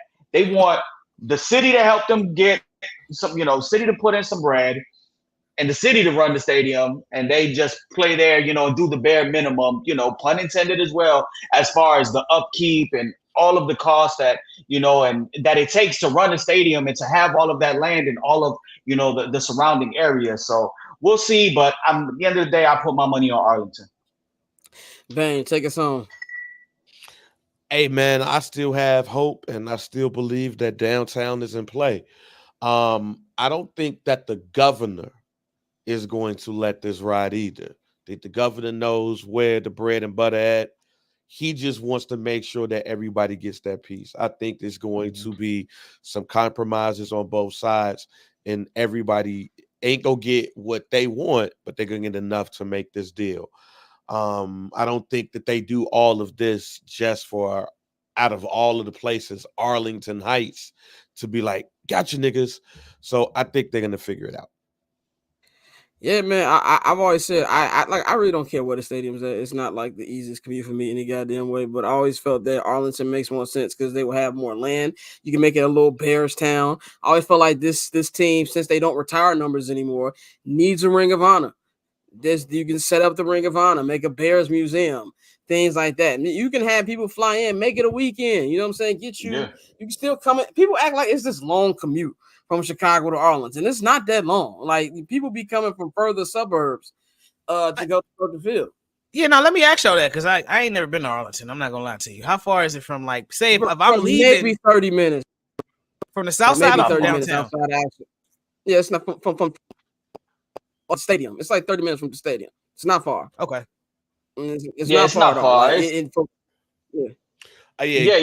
not far. It's not too far. It's right outside of Schaumburg. You know, from my crib, it says it'll take 29 minutes. I will tell y'all, for my people from the city that don't take the Metro is a smooth ride. I take the Metro. The Metro is smooth. It's reliable. It's clean. It's safe. You won't get pressed by no gang members. Like you will be okay. You'll be all right. There won't be nobody breakdancing in front of you and shit. Yeah. Nah, ain't nobody shaking dice in the middle of the fucking carts. Like, you're decent. You're decent. So the Metro's a smooth ride. And at the end of the day, like, it's difficult to get into fucking Soldier Field, bro. It is very hard. Like logistically to go to a game, like, for us, I went to that Halloween game with the Niners Bears and we had to we parked at Wells High School on Ashland and Armitage. We took an Uber from there because we knew we were going to find parking closer. And we had to get dropped off 6 blocks before. You got to do the whole walk.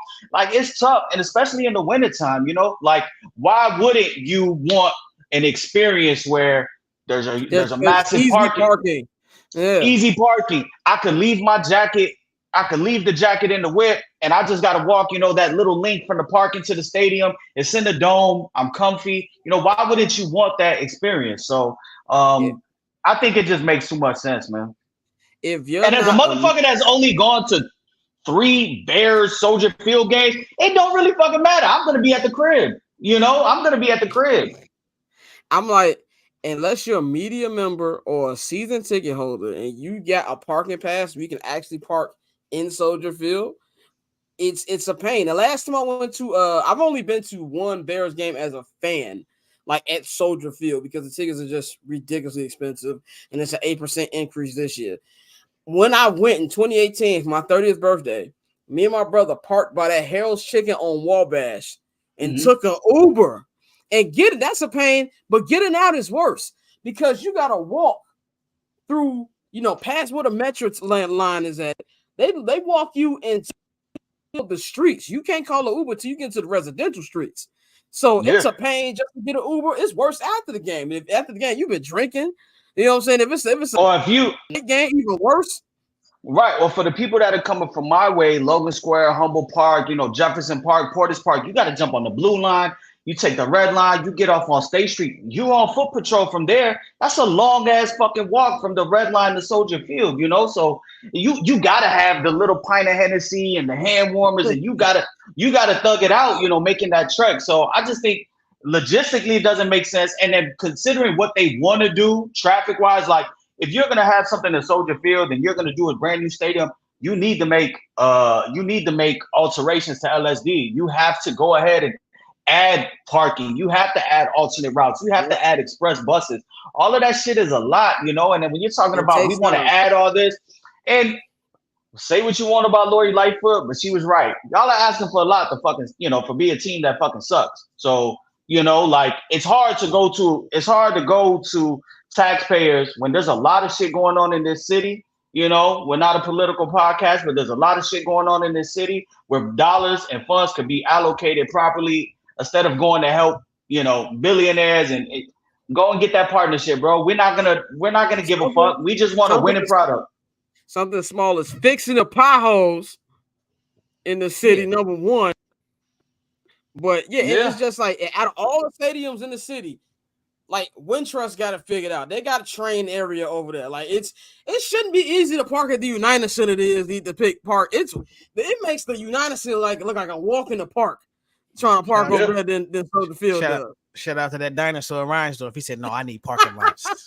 Fuck that. Yeah, I need all this money. It's easy to park at Sox games. It's easier to park at Wrigley than it is to park at Soldier Field. That's what made me ask y'all that, because obviously being down here in Atlanta, it was a big uproar when the Braves moved, but they are 15 minutes from the city. From my crib right now, if I got in my car right now, it takes me 15 minutes to get to Truist. And I live in the middle of the city. So that's why I was asking, is the commute a real issue, or is just the fact that they are in Arlington and no longer in city limits on the lakefront? Niggas just on the city limit part. Let me break something down for y'all. Then we're going to wrap this up, man. Because look, the Rams and Chargers play Inglewood. That is not Los Angeles. The Cowboys play in Arlington. The Niners play almost 2 hours away from Santa Clara. That shit terrible. Yeah. They had playing Tijuana. They damn near Mexico how far that stadium is. The Commanders playing Landover. That's an hour away from DC. These places are not in the get over the Chicago thing, because most of y'all who go to these games don't even live in the city. Yeah, 100%. They can't afford the games. The Miami Dolphins are in Broward County. They are not in Miami-Dade County. You know what I'm saying? It's just how it works out. It's going to take you 20, 25 minutes to get to the stadium. Just that simple, man. But we're going to wrap up. It is 7 o'clock. Game 5 begins in 30 minutes, man. great show, man. Always love talking football. I know once the season starts, we're gonna have some good shows, man. If you want, if you just want to watch just the local hour, man, I separate the local hour for the Patreon subscribers. Patreon.com/Barbershop Network. If you just want to watch the local hour, you don't have to be picking times on the full 2.5 hour show. Yeah, man, we'll be back on Friday, and if things go the way I expect them to go tonight, then Friday will be our last show for 2 weeks, and then we'll be back every Friday from July 5th leading up to September 9th, which will be after week 1, and we'll get back to our 2-week schedule. I'm not going to hold you to all. It won't be nothing that much different. Still be the same show, only once a week. So look out for that. We're going to be breaking down each divisions. We're going to do a lot of preseason talk, baseball, WNBA, some culture talk. So get in tune with that, man. Anything you guys want to say if we wrap up and get up out of here? All right, just a real quick producer's note. I want y'all to know that Scott made that banner. It is patreon.com, not patreon/com, but yes. Yeah. Thank you for that. Other than that, I couldn't find that one. That was my fault. That was my fault. Thank you, Dante. That's why you're in the credits, my guy. Thank you for that correction. But we will be back on Friday. Y'all know to follow me on all social media platforms at Barberchair Scott. You can follow JR Bang at JR Bang on all social media platforms. Follow Mikey at Junior_Solito. Follow Dante at OctoberZone on Twitter. Don't look for the nigga on Instagram. He will look for y'all. Follow H&B Media. Shout out to the homie Thomas. Happy birthday once again, my boy. Follow them at H&B Media TV on Twitter. Follow them at H&B Media on Instagram. Subscribe to the Barbershop Network, patreon.com/Barbershop Network. Got a lot of good stuff on there right now. Had a good episode of Summer Sessions next week. We will have another episode of Summer Sessions this week. So going to be a lot of good potting on that. We've got the Entourage Pod will be back, and we're going to have Cinema with the Guys breaking down House of the Dragon. Check that out. Subscribe and get in tune with our sponsors, Pillars. You can go to pillarsclub.co, Pillars_club, where you can visit any of their 3 Chicagoland locations. There's one in the West Loop at 1167 West Madison Street, or you can go to Chicago and the Olin Park Mall and go to any of those locations over there. To the homie Mike, the homie Dukes, all the fam over there at Pillars, man. Y'all enjoy game 5. Y'all enjoy the rest of the week. We will holler at y'all on Friday. We up out of here.